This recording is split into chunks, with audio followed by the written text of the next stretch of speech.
30 seconds and counting.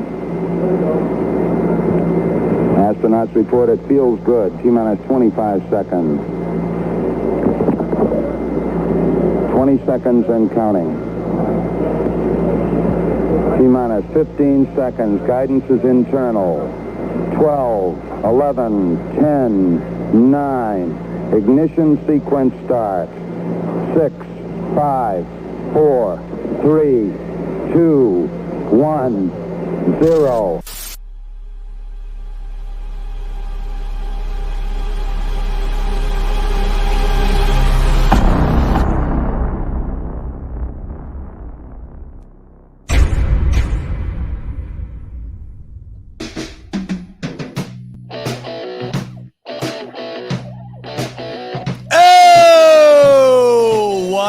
Bills Mafia. Z-Bot here with you on the smoke break Wednesday night, live only on the Buffalo Fanatics YouTube channel. So great to have you in on this Cinco de Mayo, fresh off a jam-packed NFL draft weekend. And we are loaded up for you. As always, Rico is going to join me in just a little bit. He's got dad duties, he says. So you know how that goes. He's a little tied up right now, but he'll be on the show sooner than later to jump into a ton of topics that we have to cover tonight. I mean, what a wild week in the NFL. For starters, what's going on in Green Bay? What is the future for Aaron Rodgers with the Green Bay Packers? The storyline that stole the weekend just when you thought you were ready to sink in for the NFL draft and have no other distractions. Aaron Rodgers breaks the news cycle and comes out and basically says he no longer wants to be a Green Bay Packer after 16 seasons with the team. Josh Allen and Tremaine Edmonds, fifth-year options picked up. And then, of course, the NFL draft, and that's where we start today. 8 picks for the Buffalo Bills in this year's NFL draft, and it's in the books, and what a weekend it was. Cleveland really put on a great event, and it was awesome to see the draft back in action with fans in the crowd, players hugging Roger Goodell in all of his beautiful awkwardness. What was up with the chair? I'm not 100% certain what the deal with that was. I did see today that Goodell's Lazy Boy made its way to Canton, Ohio in the Hall of Fame. So that's going down in some sort of fame. The chair he used in the virtual draft, they bring it to the stage. They bring fans up. It was different. I guess I enjoyed it. But the fact that it was back in live action, players able to walk across the stage and realize that dream come true in person was great to see. Before we even jump into it, James, one of the best Buffalo Fanatic followers out there. He's always tuned in. He's always smoking it up. James comes in with the first Super Smoke chat of the night. He says, yo, I promise to make up for my missed donos. Here you go, bro. Love you, Z-Bot. We smashed this draft and built the trenches. That we did, James. The trenches was the focal point for Brandon Beane and the Buffalo Bills over the weekend. And the one word you can use to describe the draft for the Buffalo Bills was depth. And the other word you can use is future. And those are two things that we assumed that Brandon Beane and the Buffalo Bills were going to attack over the weekend. Maybe not in a way that everybody thought, but in a way that I think looking back on it, you can survey the draft picks and say, this makes sense. I like the direction we're moving in, and I'm looking forward to seeing how these draft picks pan out. So the Bills made 8 draft picks, the first 2 being defensive ends, the next 2 being offensive tackles.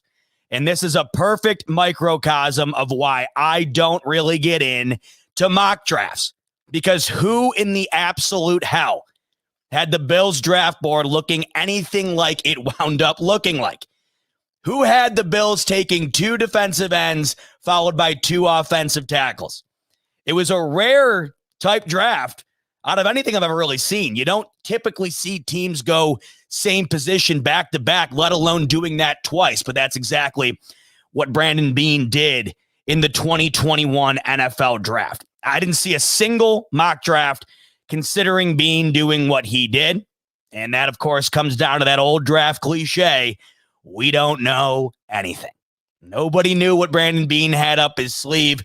But what we did know was that the Bills were probably going to address the defensive end position. Clearly, it was a spot the Bills needed to address if they want to get over the hump.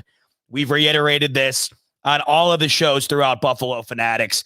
The biggest gap between the Bills and the Bucs when it came to playing the Chiefs in last year's playoffs was a pass rush. And it's the reason why the Bucs dominated the Chiefs. It's also the reason why the Bills weren't able to get any pressure on Patrick Mahomes and weren't really able to make that much of a game. So the Bills stayed put at number 30, didn't trade up or down in the first round. And like I said, they went after a position that us fans and clearly Brandon Bean thought was a massive need for the Buffalo Bills. So in round one, pick number 30, the Bills go Gregory Rousseau, defensive end, out of Miami.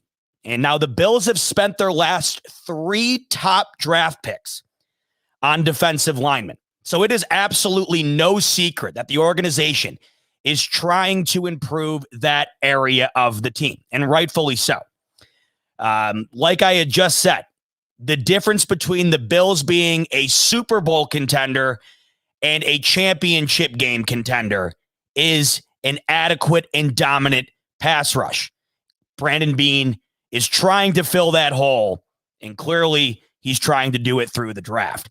So the way the board fell, the chance to take a top running back was out of play. I don't think anybody really saw Urban Meyer and the Jacksonville Jaguars going after Travis Etienne.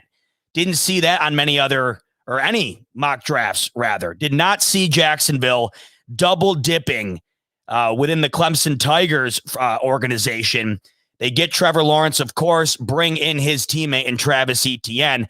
A lot of talk about the Bills going with Travis Etienne in the first round. They didn't even get the opportunity to consider it, seeing that the Jacksonville Jaguars took him immediately after the Pittsburgh Steelers took Najee Harris. So the 2 top running backs go back to back, leaving the Bills to more than likely sit around and say, okay, even if we were considering running back, it's gone, and now we need to focus on defense, which everybody realized was going to be the focal point in this draft. That's exactly what they did. So the board falls in a way in which the Bills are going to be able to target in on the defensive end position, and gladly they did, because towards the end of the first round, it was defensive end central. 4 of the final first-round picks wound up being defensive end.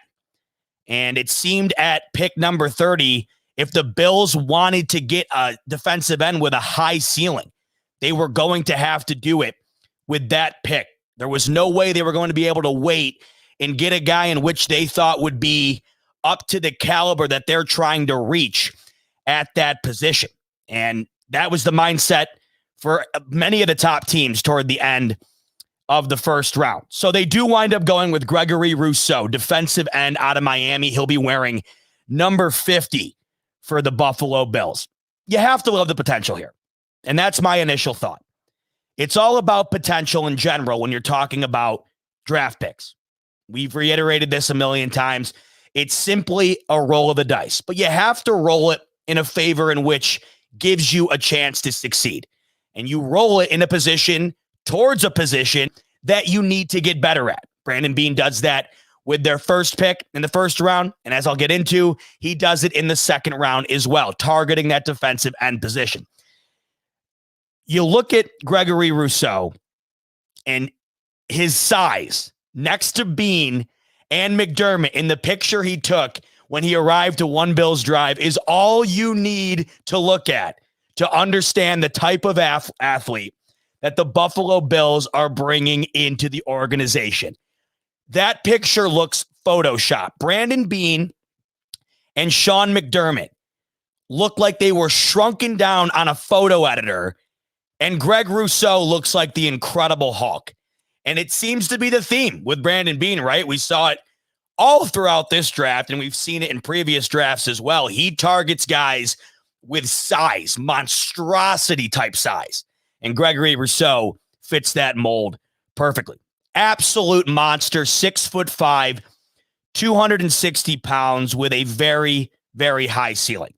And he seems to be that perfect fit for Brandon Beane in the way he likes to approach the draft. It's raw talent that has an infinitely high amount of potential. And if he gets the right coaching, he'll wind up being a terrific player. That just seems to be the mindset that Brandon Beane uses when going into the draft.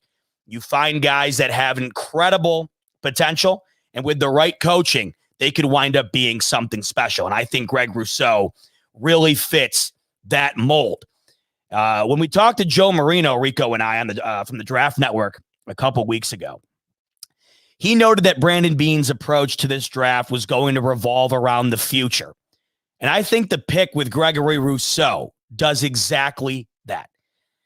You got Hughes and Addison coming back, and that will allow Greg Rousseau time to develop, work his way into the lineup, and hopefully become a star at the end position. And that's a spot that the Bills have been looking to fill for some time now. I'm not expecting Greg Rousseau to come in and be utterly dominant right off the bat. And the nice thing is he really doesn't have to. I don't think the Bills are expecting that. Would it be great? Obviously, of course. But this pick was made with the future in mind. And I think when you look at Gregory Rousseau, what he was doing in college and what he can bring to the table, with enough time, we should see that translate. So let's dive into what he did with the Miami Hurricanes. Very impressive year with Miami in 2019. 15 and a half sacks in that season. And that led the ACC and was good for second most in a single season in Miami program history. Now let's really dive into what that means. 15 and a half sacks. Let's really dive into how much that really is. It was only one shy of Defensive Rookie of the Year last year, Chase Young from Ohio State, who clearly has been as good as advertised. He had 16 and a half sacks in the same year Rousseau had 15 and a half. So the guy that the Bills just drafted in round one was one sack shy of leading the entire NCAA in sacks in 2019. And it was just one sack shy of the guy who wound up winning Defensive Rookie of the Year just a season ago. And we all know how good Chase Young has translated for the Washington football team. He sat out last year, Greg Rousseau. A lot of these guys did in the first round. Nobody's holding that against him. A crazy odd year. You have to protect yourself and your future. Clearly, that's what Greg Rousseau decided to do, but he didn't let that year go to waste. He put on 20 pounds in 2020 while he wasn't playing football. So if you look into this pick, if you go on Google and read a bunch of articles, deep dive into it, you'll see the phrase boom or bust labeled on top of Gregory Rousseau. But honestly, everyone, you can make that argument about literally any player in the entire draft. Trevor Lawrence could be a boom or bust. Zach Wilson could be a boom or bust. Any of the quarterbacks taken in the 2021 draft could be boom or bust. That also relates to draft grades. Don't look at them. They don't mean anything. Nobody can adequately grade anybody's draft. We don't know how these guys are going to translate. Look at teams who took quarterbacks. Their draft grade will be an F if their quarterback doesn't pan out. If somehow Trevor Lawrence goes to the Jacksonville Jaguars and winds up being a complete bust, all of the draft grades of A's that you see currently for Urban Meyer and the Jacksonville Jaguars will quickly be made into Fs years down the line. Draft grades mean nothing. And I've seen a few circulating around the Bills that go in a variety of different ways. And that's another reason why you shouldn't look at them. I've seen A- for the Bills. I've seen C+. I've seen Bs. Everybody's got their own opinion. But when you look at it overall, I think the Bills did a nice job of addressing the areas in which they needed to address. Kenny G coming in here with a great comment. He says, look what happened to Josh Rosen, and he was expected to be the better quarterback in his class. Great point, Kenny G. There's a lot of analysts out there who would have given the Arizona Cardinals a draft grade of an A a few years back for taking Josh Rosen. And just a year later, they move off of him, and nobody knows what Josh Rosen has going on now. So you cannot define any team's draft based on a specific grade, because there is absolutely no way that you're going to know how these players pan out. So when you see boom or bust, when you see a low or a high draft grade, don't look into it. But when you do look at Greg Rousseau, there is one thing clear. The Bills found that he was the better option out of the remaining defensive ends available at the end of the first round. The Bills had their pick.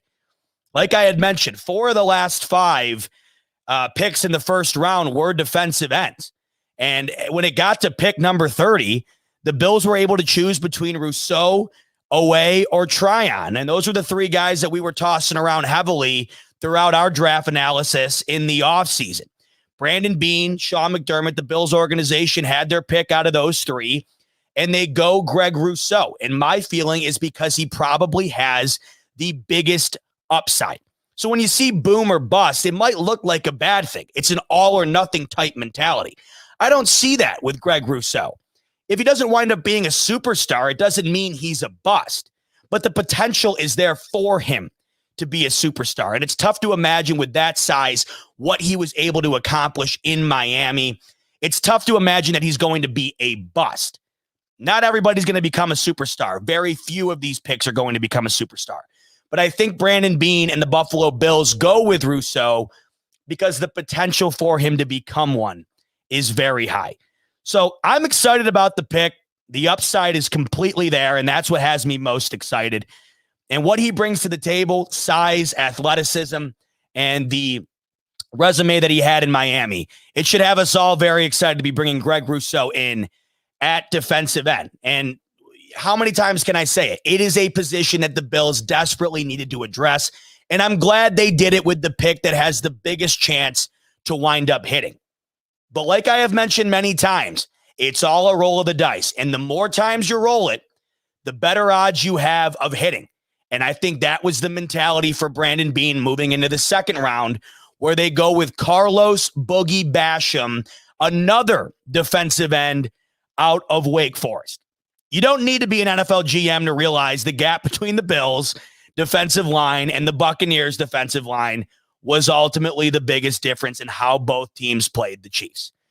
I guarantee you that was on the brain of Brandon Beane all offseason, and it made its way into draft weekend, and it is the reason he wind up going back-to-back at the defensive end position. It is giving the Bills organization a higher chance to hit.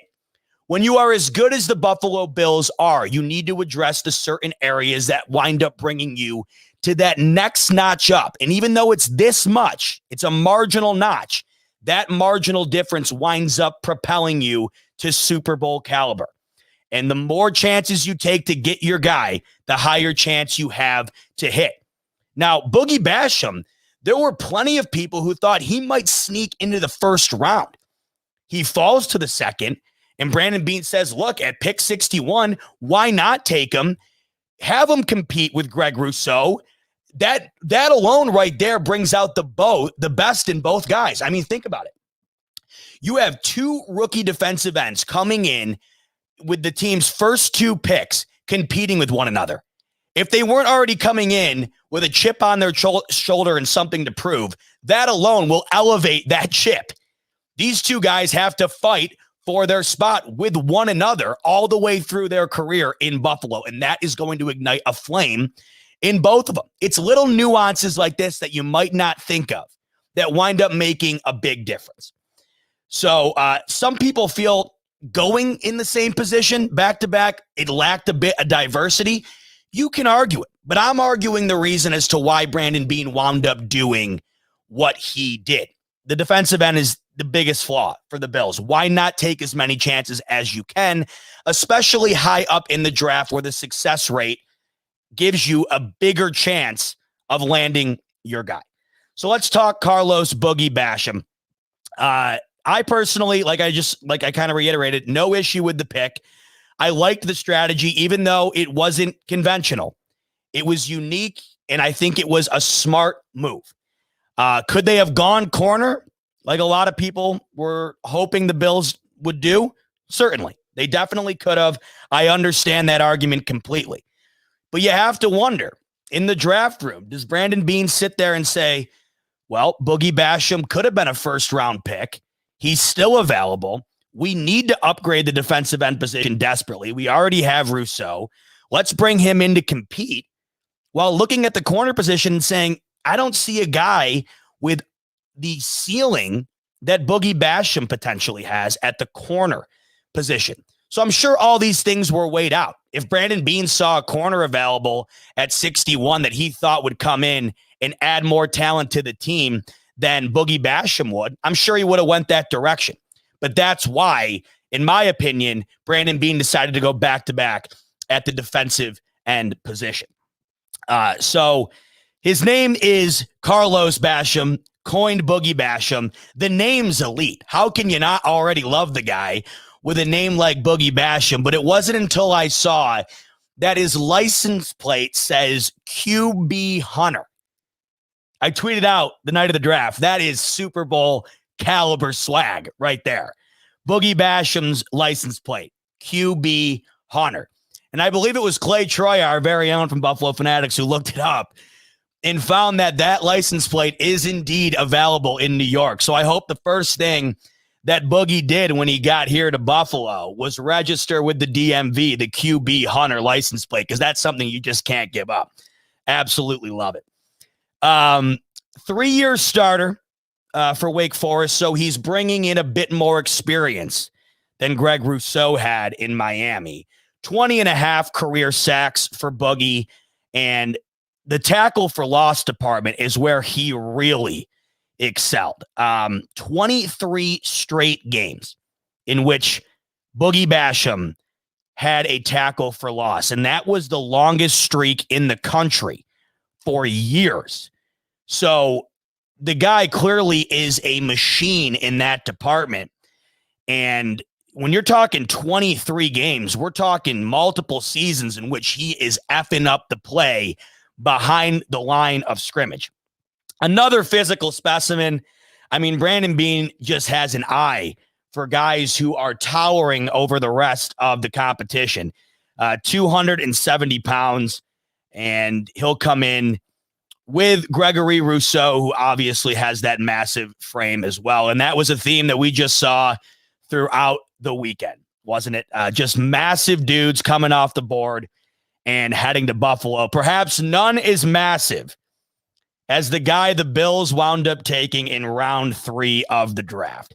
Spencer Brown, offensive tackle out of Northern Iowa.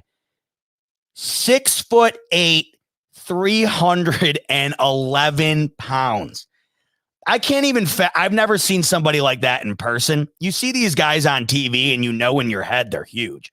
I don't think you can really fathom how big of a human being that really is. So right off the bat with the first 3 picks, the Bills are just taking human giants. So we transition from the defensive end position to the opposite side of the football on the offensive line. Once again, no secret as to what Brandon Beane is trying to build in Buffalo. He's trying to dig into the trenches, like you guys had mentioned earlier in the show here in the comments. Really trying to build on the line. And of course, that's how you maintain success. When your line's good, the odds of your team overall being good are increased significantly. So the competition already for the Bills' offensive line has been stiff. I mean, last year we saw plenty of rotation in the lineup. We never really knew who was going to start where on the offensive line for the Bills last year. And that's going to get even more fierce coming up in 21. The competition at the offensive line is going to be nonstop for the personnel on the Buffalo Bills. They bring in Forrest Lamp, of course, in the offseason. They also add Jamil Douglas.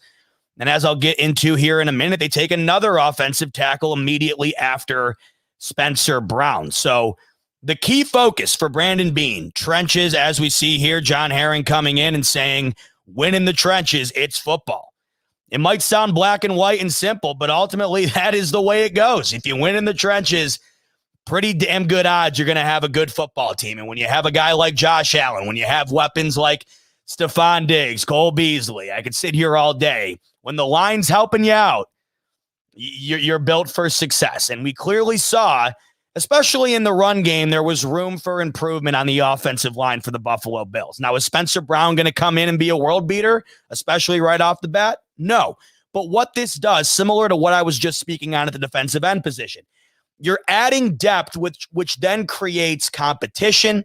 If players get hurt, if they go down, you have guys to fill in. And that's where Brandon Beane and the organization looked at and addressed depth, depth, depth.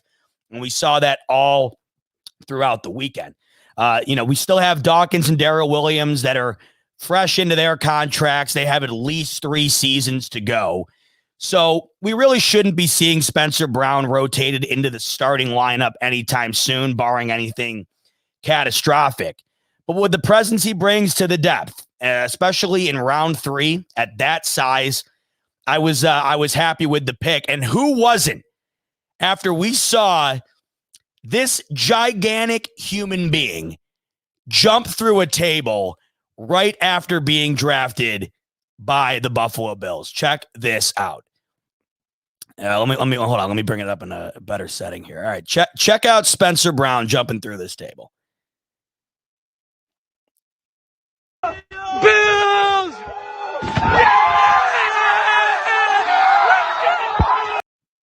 Let me run that back for you one time. Here we go! Bills!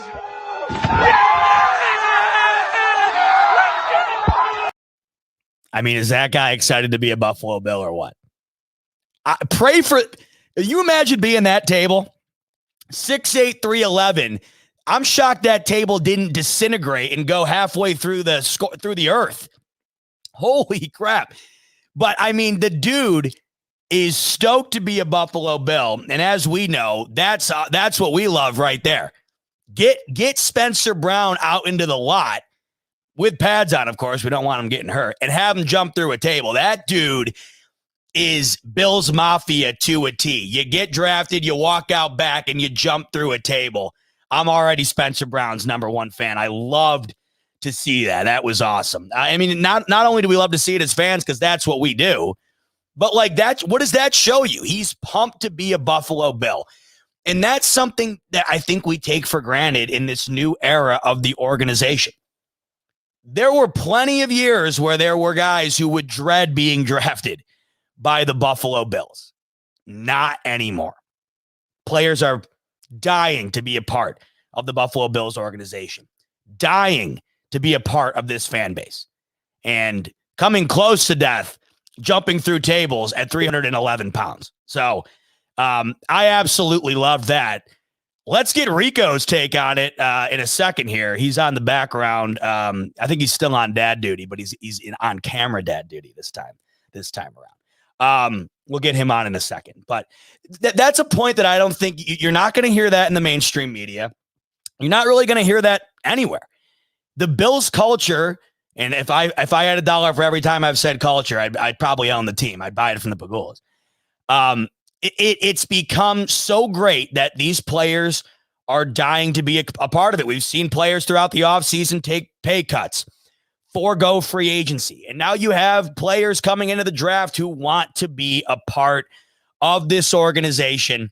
And nothing says that more than a guy in Spencer Brown jumping through a table. I absolutely love it. Before I jump into the next draft pick in round 5 for the Buffalo Bills, no draft pick in round 4 for Buffalo this year. Got to tell you about my friends over at Manscaped. They got a brand new toy for all of us to use in our men's grooming life. You know, I talk about the Lawnmower 3.0 often. They got a brand new one in the Lawnmower 4.0. So, I mean, we're talking the next level from Manscaped here. And as I told you before the draft, if there was a draft for Manscaped or for men's grooming products, everybody would be taking the Lawnmower. And now they got the newest recruit coming into the lineup. So the Lawnmower 4.0, it's got a new multifunction on-off switch that can engage in a travel lock. So it's created for people who got to take it on the go. It gives you the ability to turn on a even brighter LED spotlight now. So like I mentioned, if you got to get trimming in the dark, the lawnmower's got your back. And the new trimmer even allows you to customize your trim with 1 to 4 different sizes and additional guard lengths. And you can't forget that it has new wireless charging. We are officially in the future. Not only are you charging your iPhone wirelessly, you can charge your men's grooming products wirelessly. You gotta love 2021. So this product is only launching in the USA and Canada. So for my friends in Germany who I know watch, and all those around the world, hopefully the lawnmower gets to you soon. But for my friends in the USA and Canada, this comes out this week, and you can get on manscaped.com and order it now for 20% off using the code Fanatics. So get over there, upgrade your men's grooming system with the Lawnmower 4.0. I see Rico hanging. Rico, you ready to come out here and have a little fun with me or what? Oh, he's ready to roll, baby. Rico, what's up, my brother? Welcome in. What's going on, fam? Z-Bot in the building. Where's my Where's my smoke? You didn't give me no. You didn't. I don't get a little. Oh, there it is. You know I can't let Rico go without a little bit of this. Party time. There's nobody who loves this more than you. You love the strobe, my man. Love it. Hey, how was draft weekend for you? I haven't talked to you in a couple of days. Dude, how'd you enjoy it? You bailed on us, man. You were supposed to call us drunk as F. Why don't you call my boss and give him an earful? You think I wanted to sit home and work and not be out there? I was freaking pissed. I was looking forward to Z-Bot's, you know what I mean, giving us the lowdown on what's going on, and we got nothing. I was like, he must be in the bag, sauced.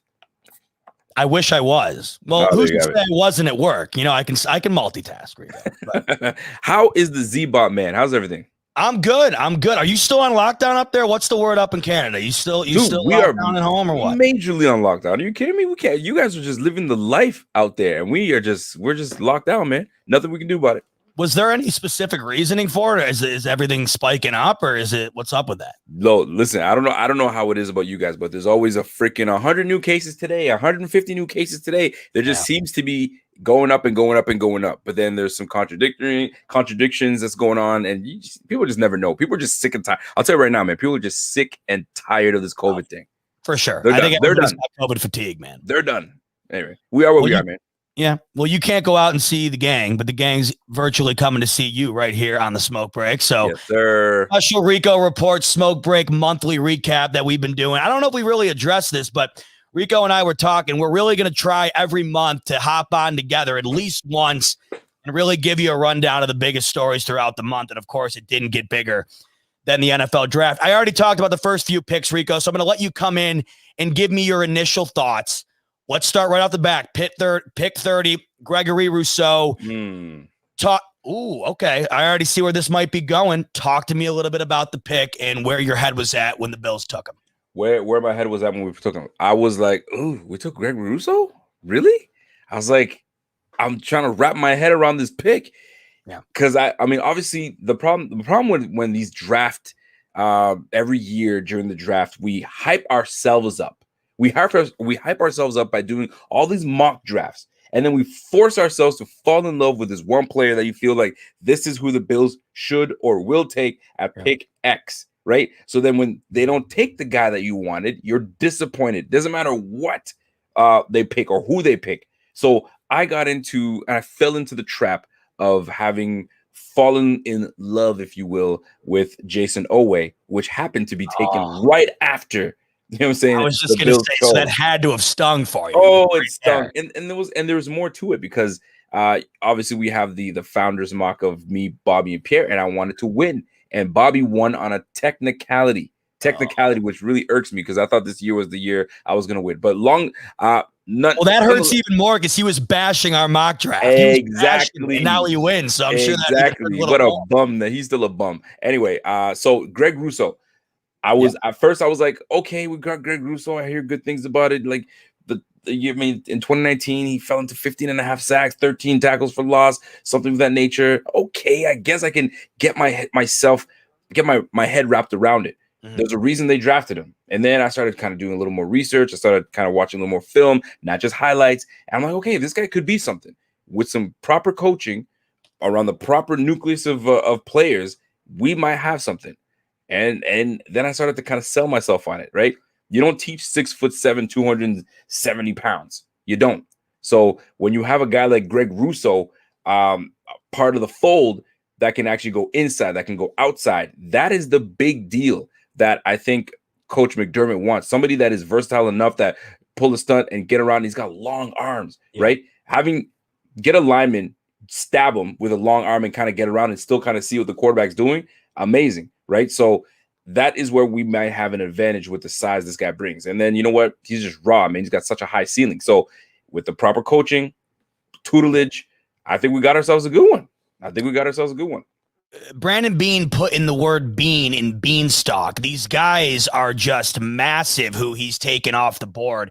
Let me touch on where you were with Jason Oweh and then seeing Greg Rousseau go.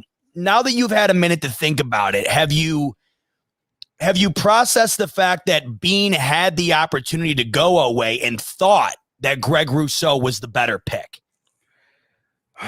That's the problem. He went away from Oweh when he should have went with Oweh. Yeah, I went over their head there. Here's what I really thought that the Bills needed for this team. They wanted athleticism, major freak athleticism, and speed, right? Things you cannot teach. I thought that's what we wanted to add to this football team. And when we didn't go with that, so I'm like, okay, there's definitely a different vision that Beane has for this team and McDermott has for this team. So going away from Jason Oweh and seeing him go to the Ravens, and it's what's going to make me feel some type of way is me seeing Jason have a monster year. And I'm like, that could have been us. Right. Is what I'm going to feel like I'm going to be saying. But like everybody else, and it's really cliche, but we got to trust the process and having Greg Rousseau part of it. And they saw a vision with him. So maybe they got something that they know some things that we don't. And clearly they do, because that's why they drafted him at the 30th pick. So we just got to trust the process, man. Trust the process. That awesome footage right there provided by our very own Clay Tryon. Go over and follow him on Twitter. Yes, sir. Tryon, man, did he do a great job over the weekend whipping up those prospect videos. I didn't play the audio there, but Clay narrates those and really gives you a deep dive into who these players are. So do yourself a favor, go follow Clay. He does a great job with those videos. Hold on a second. I just noticed that there's a big red 100 on the top of that chat. What was going on with that? You already know that was my man James, and James came in and was just showing mad love. He said, other than just the outpouring of love, which we know James is always rolling with, he said we smashed the draft and built in the trenches, and that was actually going to lead me right to my next question for you, Rico. So thank you again, James, and like I always say, thank you, James, for the constant good stuff, support. James, you're the absolute man. Thoughts on going defensive end twice in a row, because clearly you can't talk about trenches without talking about the fact that Brandon Beane double dipped on the defensive end position. Where were you at when you watch Boogie Basham go and realize, wow, Beane really just went DN twice in a row? Twice. I was more like, okay, I don't know what's going on. What is this man doing? Why are we going with another defensive end when we had, in my opinion, we had Melifanu right for the picking? Mm-hmm. So I'm like, what's going on? This is the pick right here. We're going corner, and he goes defensive end. But then I understood it. I understood it because it's to the point where at the end of the day, we lacked the ability to get after the quarterback. We were not finishing.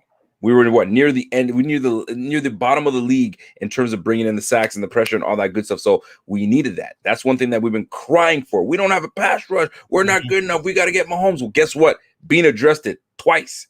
Yep. So this should generally shut everybody else up, including myself, because I'm sitting here going, we should go corner. Yep. They didn't value corner. Now I don't know if you spoke about it yet, but apparently we had something in the works, a trade. Beane was like, all right, well, whoever X team was that wanted to do the trade, Beane was like, hear me out for a second. If the guy that I want is there, at the time that I need to pick him, deals off. There is no trade. And it happened to be Carlos Boogie Basham available. So, truth be told, I think Boogie Basham is going to be the better prospect in terms of rushing the passer. I think he's the more complete D end, and I think that he's going to pose a lot of problems. 6'5", 280 is going to be tough to stop that, man. So I think we're going to see. It's going to be very interesting in the trenches. That's for damn sure. But I like the pick. I wasn't sure, but then I realized who it was, what he's about, what he represents, and what he can bring to the team. And I'm like, I'm with it. Double dip, get after that quarterback. That's what we need.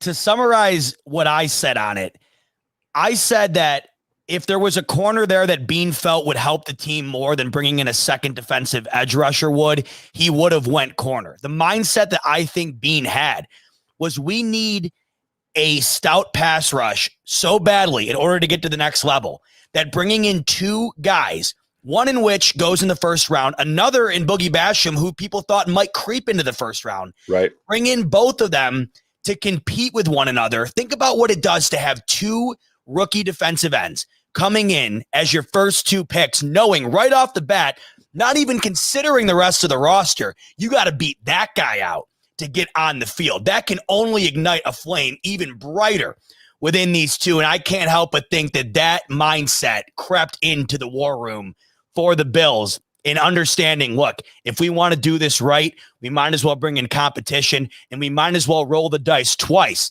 to give us a higher chance of hitting. Because look what you just said. Yep. You already off the bat think Boogie Basham's the better prospect. Now you got two. And hey, if they both wind up hitting, the future is bright in those trenches, as James brought up. For the You're damn right. Now let me ask you this. I'm going to put you on the spot. Yeah. So you're Mario Addison, right? You signed just last year for a pretty hefty bag. And all of a sudden you're watching the draft like everybody else. Yep. With the 30th pick, the Buffalo Bills select Greg Rousseau. Oh, okay. Fine. One lineman. He's young. It's all good. Then you're like, okay, I'm going to go make myself a sandwich. You come back and Greg Rousseau the next day is drafted. So now you're Mario Addison. How are you feeling? Put yourself in his shoes. How are you feeling? So very interesting you asked this because I interviewed Ike Buttiker yesterday. That'll be out next week. Looking forward to you guys all seeing that. Sweet. Right off the bat, I'll just say I'm his biggest fan now. I mean, that is the coolest dude I've ever talked to. He is the absolute man. But I asked him. Butker, you're a fan. Oh, my God, dude. We talked for 40 minutes. I talked to him for a while afterwards. He's got a baby on the way. I mean, you want to talk about like the nicest human being. All right. But to get back on track here, I asked him, because as we know, the offensive line last year, it was who the hell is going to start this week type storyline every week. And the competition was fierce. He didn't begin the year as the starter. And then, Mitch Morse goes down and he winds up coming in, starting the rest of the year and starts all three playoff games. They go Spencer Brown. And then as we'll get into here in a minute, they go Tommy Doyle. I flat out asked Ike Butker, I said, what does that do to you in your mentality, knowing that two young guys are coming in, competing on the line? What does it do to you knowing that they go out and sign Forrest Lamp in the offseason? Where does that bring you as far as your psyche goes? And he told me he doesn't even think about it. He told me that doesn't weigh in on him whatsoever. He controls what he can control, and he gets his motivation within himself. He said he was watching film the other day, saw something he was doing that pissed him off, and that motivated him to be better. So when you're asking me, what does that do for Mario Addison, bringing in defensive ends that are coming for your spot? If he's anything like Ike Butker, it'll do one of two things. Absolutely nothing, or it'll ignite the fire like I was just mentioning. And that's what I like about it. Maybe it's not the best thing for Mario Addison knowing somebody's gunning for his job, but you better be damn sure it's the best thing for the Buffalo Bills defensive line, knowing that you got guys who are already in that spot who don't want to lose it, and two young guns who desperately want that spotlight. So if I'm him, the mentality should be, I'm good enough to where these guys aren't going to start over me, right? And if it's not like that, quickly it needs to be there. Okay, hold on. I'm going to switch it up. I'm going to make it harder for you because I made it too easy. So you work at a firm, all right? You're the top dog lawyer over there. All of a sudden, they hire two new lawyers, right? You're a defense lawyer. They've hired two new defense lawyers. Oh, by the way, don't worry about these guys. These are just these young bucks that top of their class, and we're just going to bring them in. You just keep doing what you do. Yep. There's no way you're going to sit there and be like, I'm ignoring them. I know what I'm supposed to do. No, sir. You're going to feel some type of way. Wait a minute. It all depends on the talent level. And here's a perfect example, and we're going to get into this in a minute. Right. If I'm Aaron Rodgers, an NFL MVP, one of the greatest to ever throw the football, and Jordan Love is drafted, perfect, my replacement, you better damn well be sure I'm going to be pissed. I am one of, if not the best player in the league. You don't draft my replacement. I go out and win the MVP, and now you're going to double down and not renegotiate my deal and let me walk? Yeah, I'd be pissed. If I'm Mario Addison, I'm not the Aaron Rodgers of defensive ends. So I have to understand that competition comes in. And let's bring it back to the example you just brought in. If I'm the Aaron Rodgers of defense lawyers, screw whoever they're bringing in. I'm going to be out on the main cases, on the main stage. Right. If I'm not the top guy in the firm, those two guys coming in are going to make me rethink what I'm doing in that job. They are going to make me sit back and think, wait a minute, does this mean that my job's in jeopardy? Am I not doing a good enough job? And if that's the case, I better step it up. Right. Until they start giving a few cases away. Hey, Zeba, you normally have 15 cases a year. You know what? We're going to take a little bit off your plate. We're going to take away 5 of them. Wait a second now. I normally have 15, and I'm good enough for those 15. Don't you take away those 15 from me. Guess what? Snaps are going to be eaten into from Mr. Mario Addison. He's got to feel some type of way. He's got it. Jerry Hughes got to feel some type of way. Double dipping at the defensive end? Ooh, it's going to be interesting. It's going to be a hot summer. It is. You got to think, though, Jerry Hughes has got to be very understanding of this because he's getting up there in age. We don't know what I mean, obviously, it's coming down to the end for Jerry Hughes. Right. But you also have to think about it from Mario Addison. AJ Espinoza was already drafted prior to this, and there's plenty of guys now. I mean, when you really talk about it, it's kind of like when the Bills had nobody at wide receiver, and then all of a sudden they had the best wide receiver room in the league. The way that Brandon Beane is approaching this defensive line right now, of course, it's not close to the best in the league. Yep. The goal here is to make it that. So if Mario Addison is a major part of that, that's great. But it's not just these two guys they brought in. AJ Espinoza has yet to show us what he is capable of as well. So these are great points you bring up. But ultimately, at the end of the day, you want to know what it results in, the best for the team. No matter what it winds up panning out to be, if it's Mario Addison. Because look, here's my thought on it. If Mario Addison steps up his game and winds up being an absolute dominant end this year, I'm fine with Greg Rousseau never seeing the field because at the end of the day, it just comes down to what's best for the team. So it's really good points to bring up. I could rock with that. And you mentioning AJ Epinesa, it just would sting more because that's 3 linemen in 2 years that this team has brought in. I was like, oh boy, it's gonna be fun. It's gonna be fun. I mentioned this earlier in the show, and I don't know if I really realized this until I started looking into it. The last 3 top picks for the Bills have been on the defensive line. So this was no secret in general that, I mean, this was the area that needed to be improved. But you know, like I keep reiterating, I think it's ultimately what's best for the team. And, you know, what did we talk about beyond to the point of beating a dead horse before the draft started? Brandon Beane was going to be focused on the future. That's right. And this draft was circulated around that and then some. Absolutely. Right, let's jump into round 5. Let's do it. Rico, I was just talking on Spencer Brown. You want to talk about coming down from the beanstalk. That dude is massive. 6'8", 311. I was just showing the fans him jumping through the table. I'm already a huge fan of Spencer Brown. He's a big boy. Big boy. And Tommy Doyle's no small boy either. Tommy Doyle, round 5 pick, number 161, offensive tackle out of Miami of Ohio. So Bean goes back-to-back at DN. Let's go back-to-back at offensive tackle. So trenches, right, James? And like I mentioned earlier, find me the mock, Rico, where the Bills had back-to-back edge and back-to-back offensive tackles. Because like you and I keep saying, we don't do these mock drafts because we don't know what's going to happen. And as many people, I almost feel bad. Like, how many mock drafts do you think Judge and Till did? And they had to have been like, oh my God, no way I saw this coming.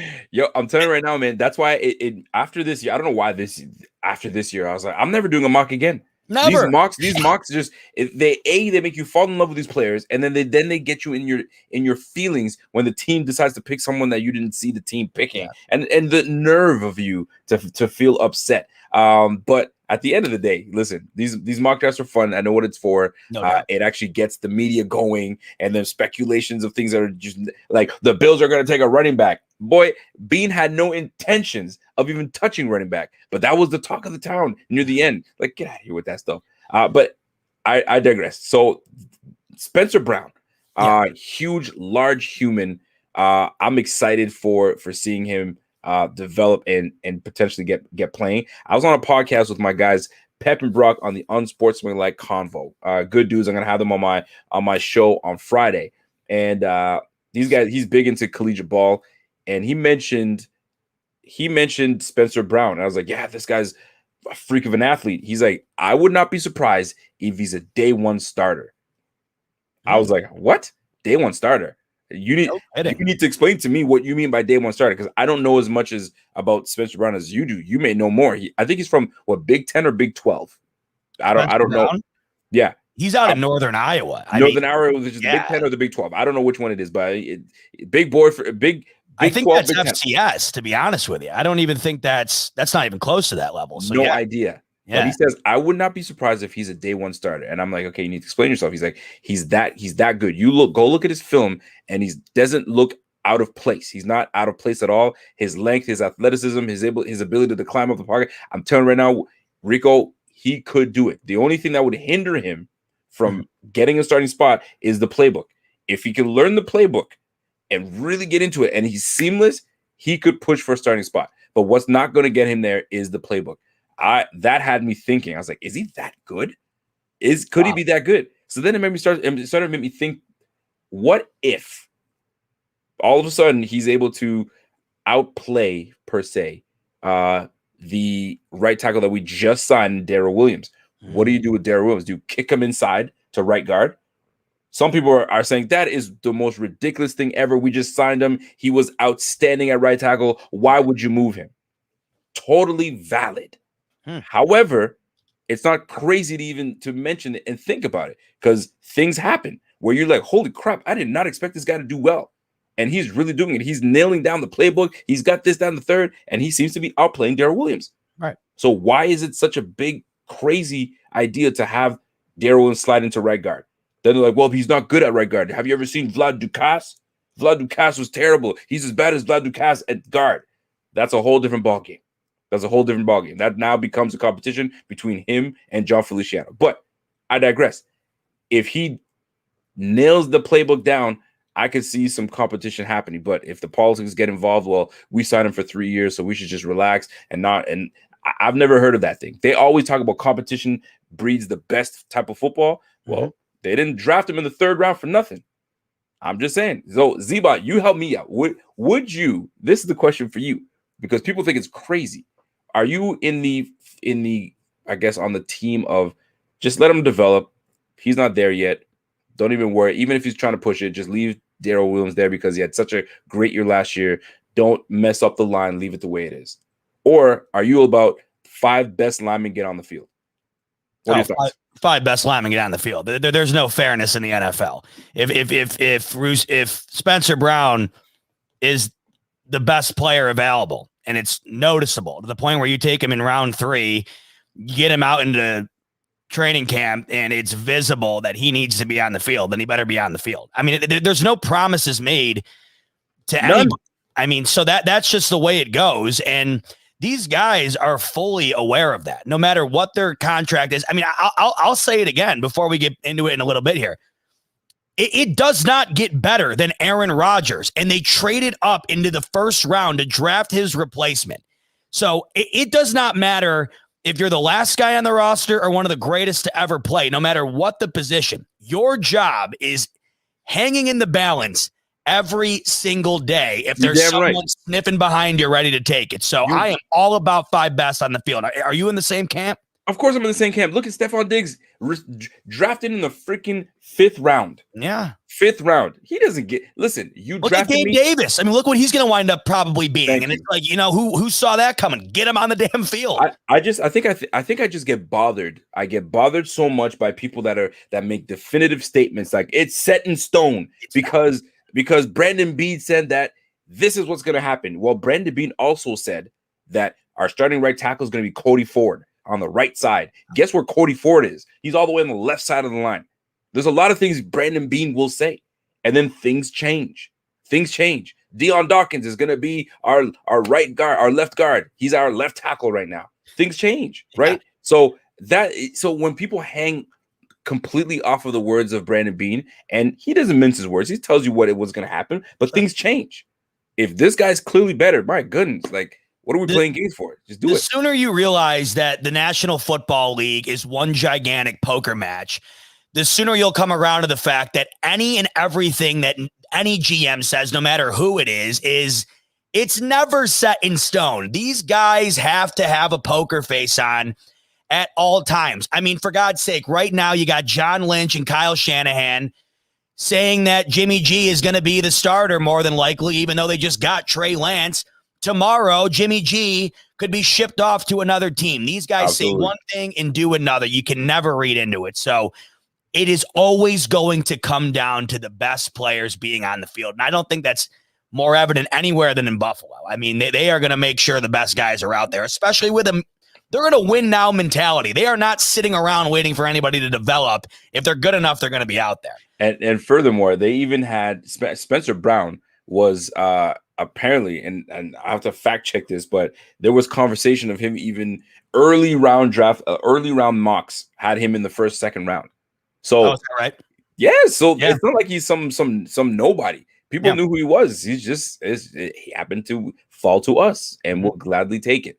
Now, all this means nothing until he gets. Oh shit! Give me. All right, my bad. I was a little early on the trigger, baby. No, go ahead. No. Hit that. All I'm going to say is this: if it pans out and he comes in and he nails down that playbook, you look for him to compete at the right tackle. I don't care how much money you give Darrell Williams, and I love Darrell Williams. He played excellent last year, no doubt. But you get the best guys on the field. Go ahead, man. Jeff King.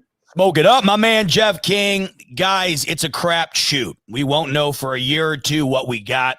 Could be the next coming of Bruce Smith and Phil Hansen. Maybe not, but I'm trusting Beane. Haven't had a GM like him since Polian. You're damn right, Jeff King. And speaking of Bruce Smith, they had Bruce Smith ready on FaceTime for when Greg Rousseau was drafted. So you could already be speaking that into existence there. Okay.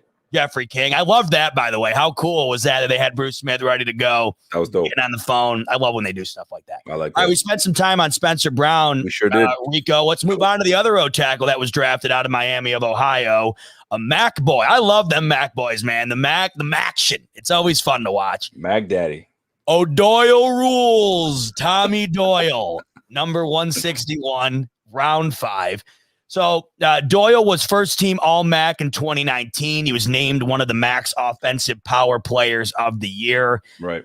I've said this 1,000 times on the show. You might hear me say it 1,000 more times. He is a giant. He is also 6'8". So him and Spencer Brown, I hope the maintenance crew over at One Bills Drive is like levering the doorway to get into the building for these dudes. Big boys. Huge. So more depth at the offensive tackle position. Yep. So when you just look at that, I guess when you're talking about putting the 5 best players on the field, when you go back to back like they did twice here, when you look at the offensive tackle position, it clearly shows you where the mindset is in the organization, and that's we need to improve in this area. It's just plain and simple. There's no other way to put that into words. Listen, we took 5 linemen in this draft, 2 defensive linemen and 3 offensive linemen. So the theme was to shore up the trench. The trench life is going to be the real deal this year. So it made sense. We lost games in the trenches. Look at the games that we lost, right? That Chiefs game in the trenches, that freaking Titans game in the trenches. They just beat us up.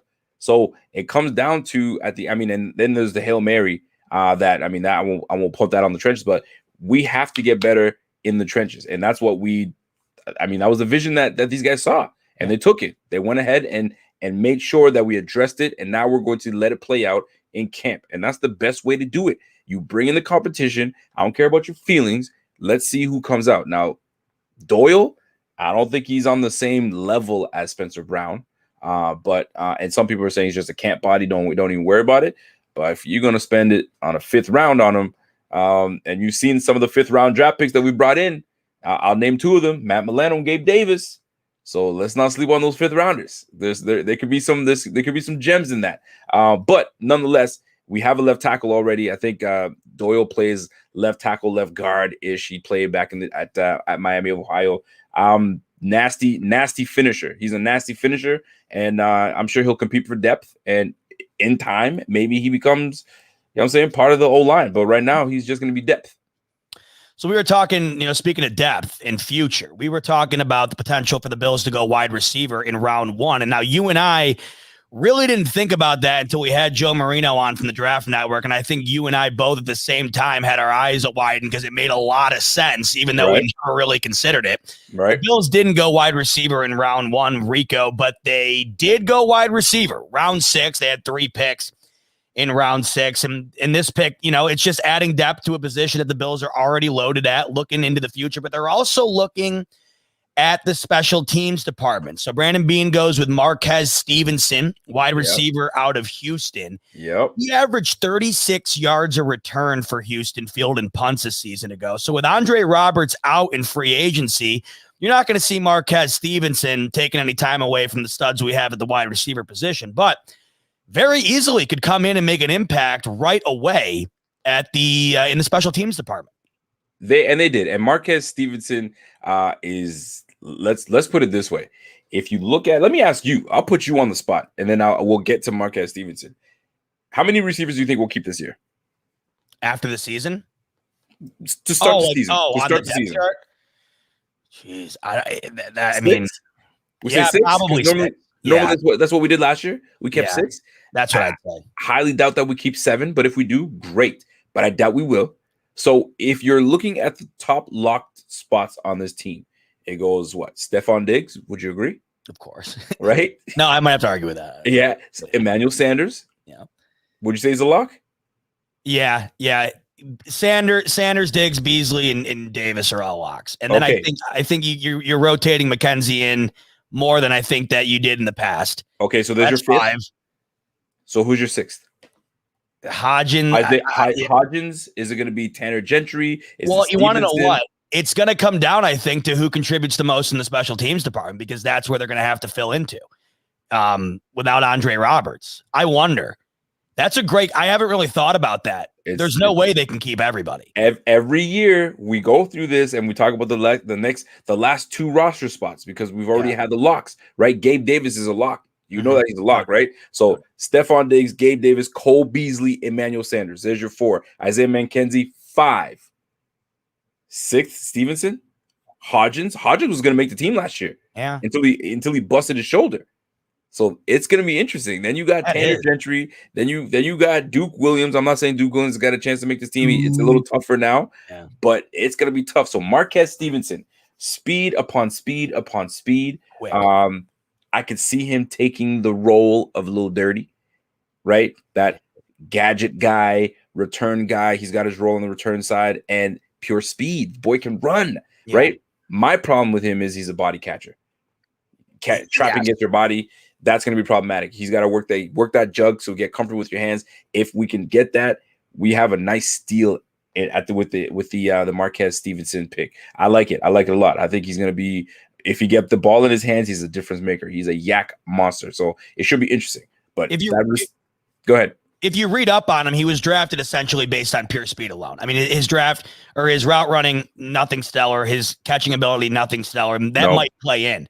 But 36 yards a return. I mean, good God. If you can bring in half of that per return for the Bills this coming season, that's going to go a long way. So I think that's going to be a major factor in regard to tipping the scale one way or another for a receiver who is going to be contributing to the special teams. All right, so round 6 loaded up for the Bills. The 212th pick for the Buffalo Bills. Damar Hamlin, safety out of Pittsburgh. Obviously, of course, Micah Hyde, Jordan Poyer, already two of the best to do it. But depth, Rico, I can't say it enough out of this draft. Damar Hamlin, team captain out of Pitt, second team All-ACC. I don't know how much you can really look into a sixth-round pick, especially at safety, where you and I can sit here and pretend like we know what Damar Hamlin's going to be. We don't. Nobody knows what any of these guys are going to be, but especially in the sixth round. But I like the fact that you're considering that position that maybe wouldn't have been considered earlier on. You add depth there, barring injury, and who knows what winds up happening for Damar Hamlin.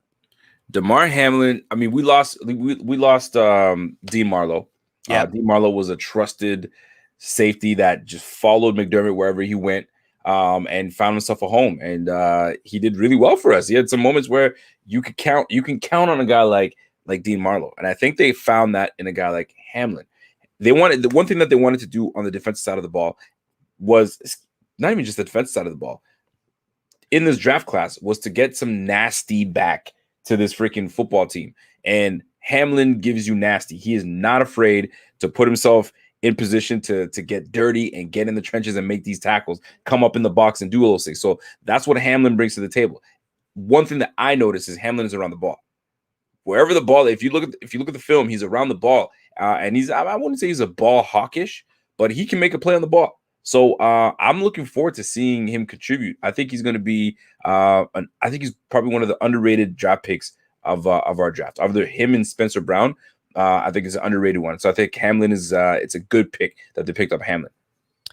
At the very next pick, 213, I know you wanted to go corner early on. You were one of those guys who was hoping to kind of address that position. Yep. After the defensive end draft pick. And I think a lot of people are also in that same boat with you, but they didn't do it until the sixth round, where they draft one of the cooler names you'll see on a Bills roster, Rachad Wildgoose, cornerback out of Wisconsin.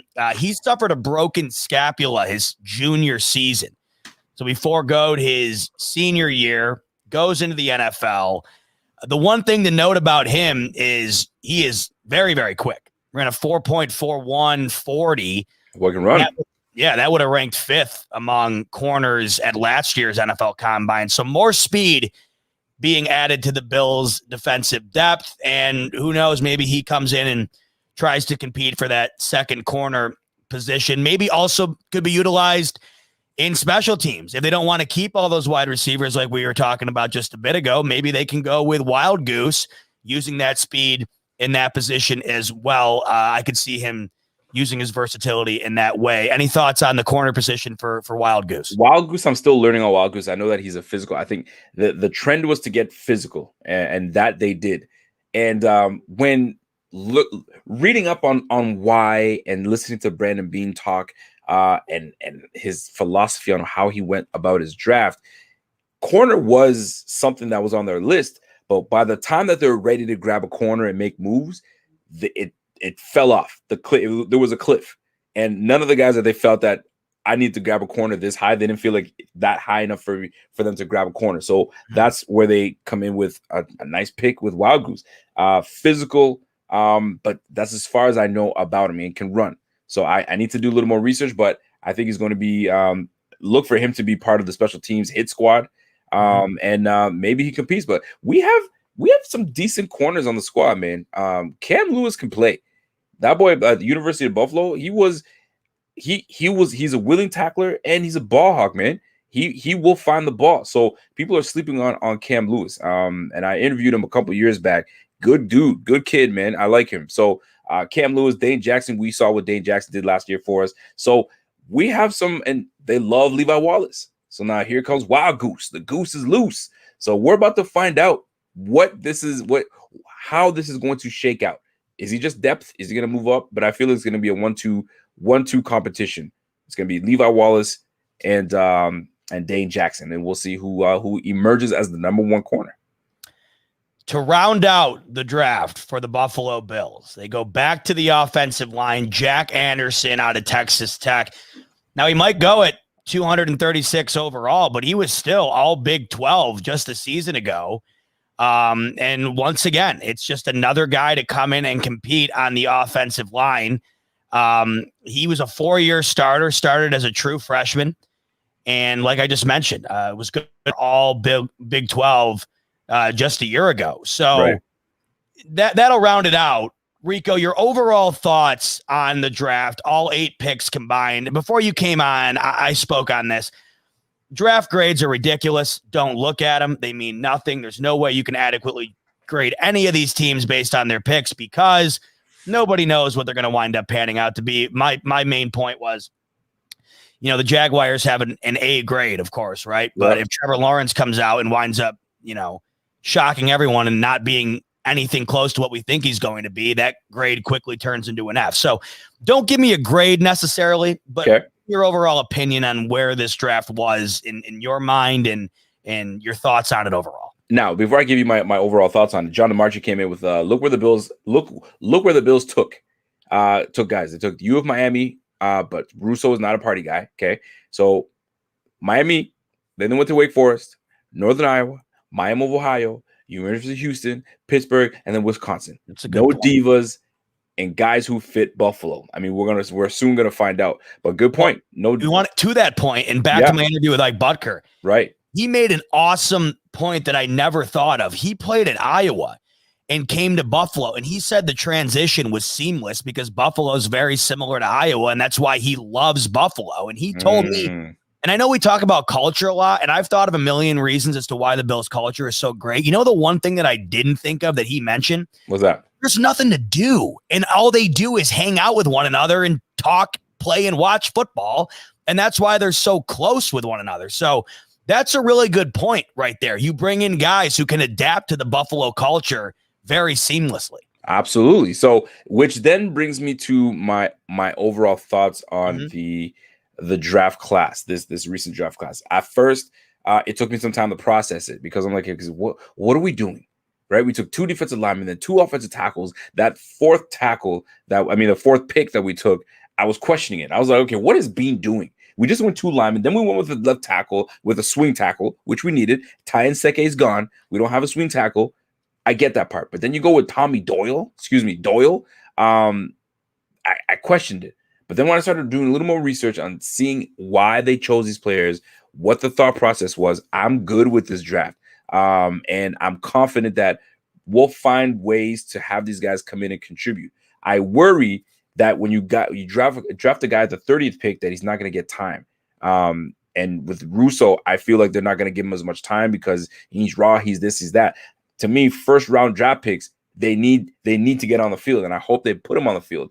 But like we talked about earlier, and like being said, this is a future draft. Yep. Let these guys marinate, let these veterans get in there and show them the way and trickle these young guys in, and we'll do well. But I like this draft class. I wasn't sure about it then, but now I am.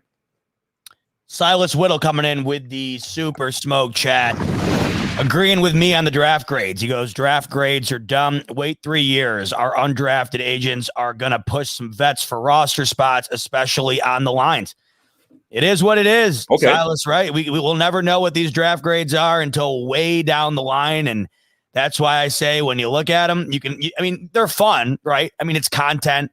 It's entertaining to see the grade, especially for your team, but don't read into it. They don't mean anything. So then let's do this then. You don't grade draft picks until 2 to 3 years down the line. All right.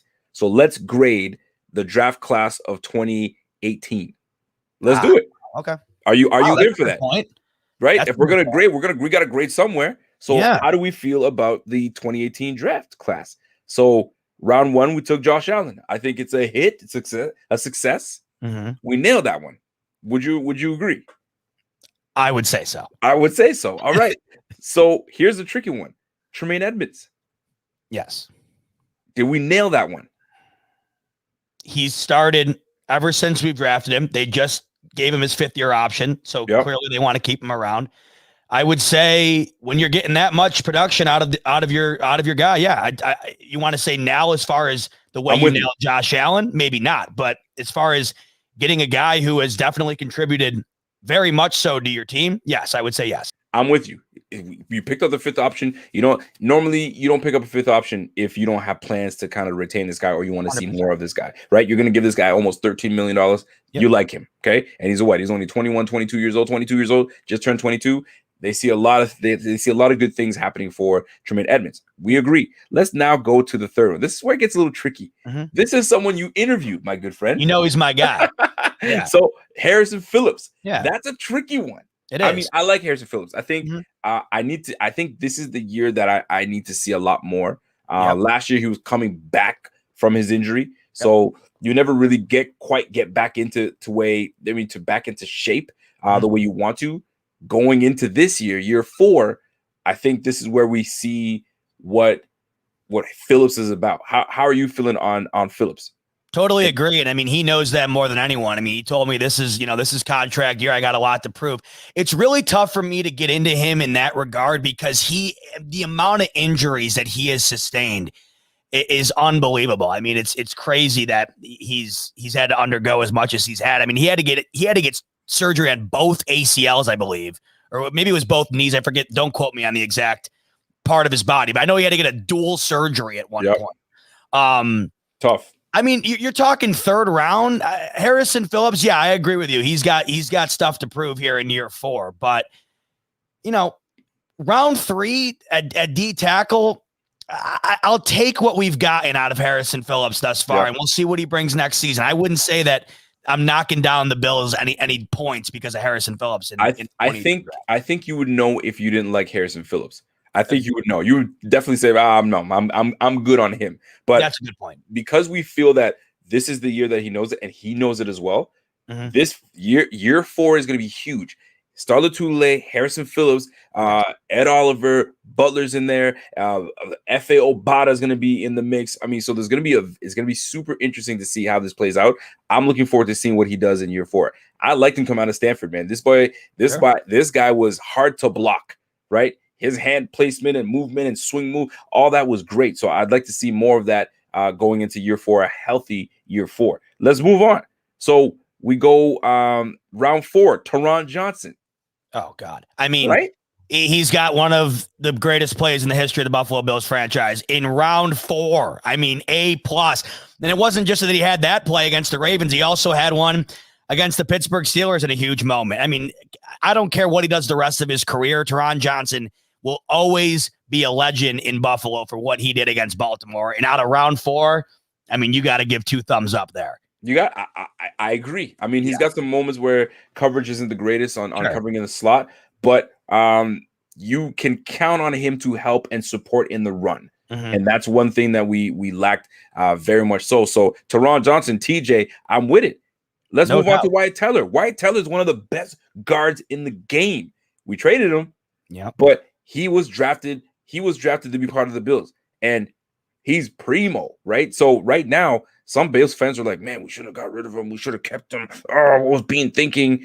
Well, we shoulda, woulda, coulda, right? We made a move that we felt that was best at the time. Let's keep moving, right? So that's Wyatt Teller. So that's 6 picks thus far that we're saying good damn job. Yeah. Good damn job. Then we rounded out by Ray McLeod and Austin Proehl. I mean, let's be real with each other. Ray McLeod and Austin Proehl were just kind of like special teams camp bodies. I think Austin Proehl to me was just, let me do my old, the old Panther father's son a favor. Let me bring in Austin Proehl, right? So plus we're not gonna affect our grade based on the late round picks like that either. No, not that 7th round, but 6th round.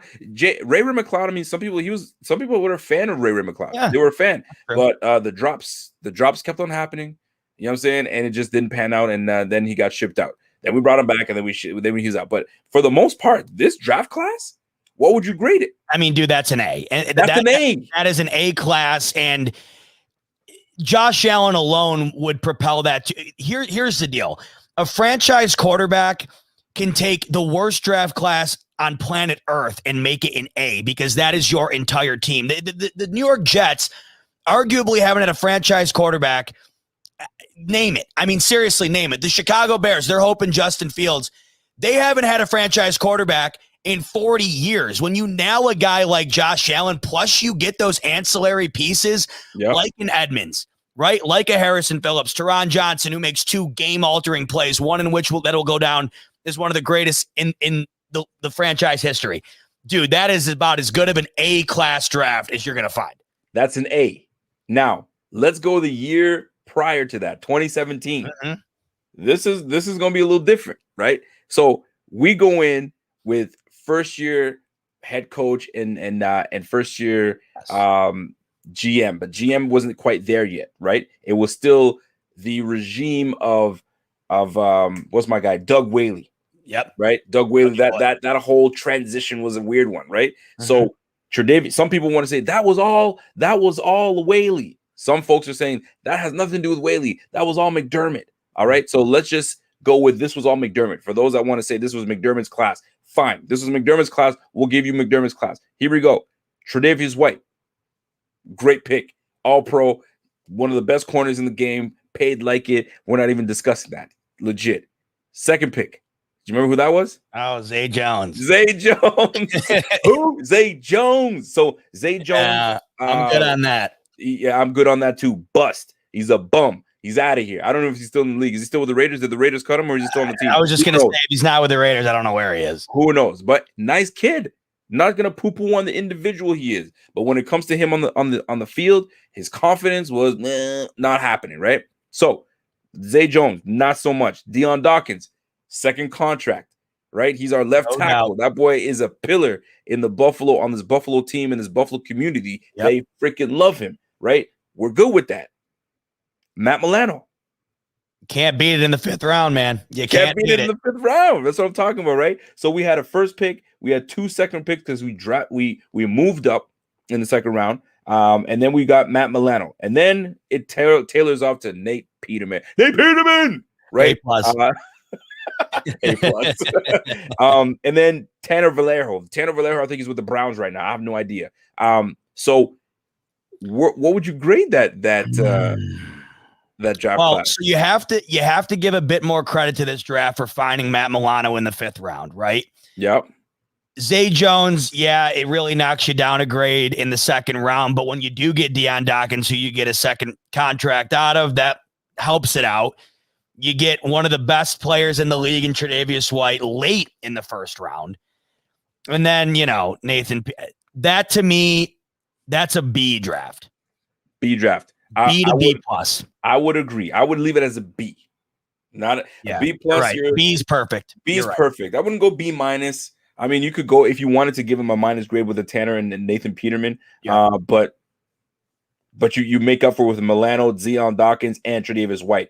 3 guys that were retained on this team. That's legit. So to me, that's a solid B. So we go 2017 B, 2018 A.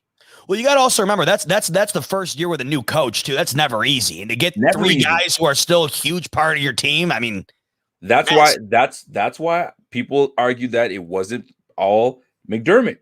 It was Whaley's crew. Arguments there. You know what I mean? So I mean, it's potato. Who gives a damn? Yep. That's who the Bills drafted at the end of the day. So for the most part, pretty damn good. 17 and 18, that draft class is pretty good. So that all day, it's starting to look pretty damn good. So I'm going to reserve the grade. I mean, I felt good about this draft class, but 3 or 4 years from now, we're going to find out what's really good. We might have 2 bookend tackles, or at least a right tackle in Spencer Brown with Deion Dawkins 3 years from now. Right? Imagine both ends pan out. Oh boy. You know what I'm saying? Boogie Basham on one side and Greg Rousseau on the other. And Ed Oliver. All glass of that, man. I'm in on that. Ed Oliver's killing the game. And then we bring in some other time. I'm just saying, man, Milano's going to be there. Tremaine Edmonds, we have such a young nucleus of a team that, for years to come, we're going to be a damn problem, man. We're going to be a problem, man. And on top of that, we got our quarterback. Let's go. Let's go. Outside of the Bills, Rico, who's a team in the draft? I don't want to get too much into I want to talk about Aaron Rodgers a little bit. Let's do it. Round it out. But outside of the Bills, who had a draft that you looked at and said, damn, great draft for that team. They're moving in the right direction. They definitely helped out their organization. Ooh, the Lions. I really like the Lions, what the Lions did. I really like what the Lions did. The Browns. The Browns are now playing no game. How about the storylines around the Browns now? Everybody's forgetting about the Bills all of a sudden. Seeing that? No, what's going on? What's the chatter? The chatter is the Browns are the second best team in the AFC, maybe the third, fourth best team in the NFL.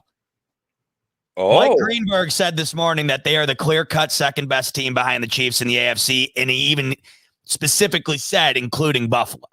listen, they have a better roster than us. Oh my! They have a better PFF. I think they said they had the second best roster in the league on paper. We can make an argument that the Browns have a better roster than us, right? Okay, no doubt. They don't have a better quarterback. We have the better quarterback. Their running game room is much better. Their O-line is better. They got a better O-line group than us. Their receiving crew is not as good as ours, but you can make an argument. OBJ is on that squad. What do you call that little dude that can't run? Landry is on that squad. So they got some good guys, but we have a freaking hell of a squad as well. So I'll give us the edge in that tight end room. It's them. They got the better tight end group. So they've got some talent. Well, in their defense, their line is absolutely stacked. I'm saying. And they added Clowney. I mean, that's not even considering the draft. They added Clowney. I don't know. So the defense is good, man. Only a Bills homer would say, no, they don't. The Bills have a better roster. You bullshitting. It's not true. No. They have a better roster. Now, the better team is a different story. You can have all the names that you want, but who plays better? Now, I will say this though. The Browns played the Chiefs way tougher than we did. Way tougher than we did, man. They had a better chance of beating the Chiefs than we did. We came in second half led Chiefs. That's. You know what? I totally forgot about that. So you know what? Let me recant. No, you're right though, because don't you remember though? No, you're right. The Browns fumbled out of the back of the end zone, and it changed the whole game. They scored before half, and they reversed that touchdown. Absolutely. No, you're not wrong. I mean, the Chad Henne factor was definitely part of it, but I will 100% agree with you. Yes, the Browns played the Chiefs better than we did. They did, and then when we went and played the Chiefs, it was uneventful.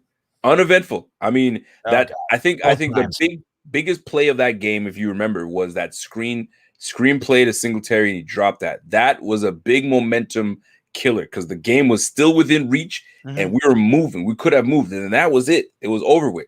We can still compete with these damn Chiefs. Don't get me wrong. But I think the Browns played them much better. Why though? Because they had a run game.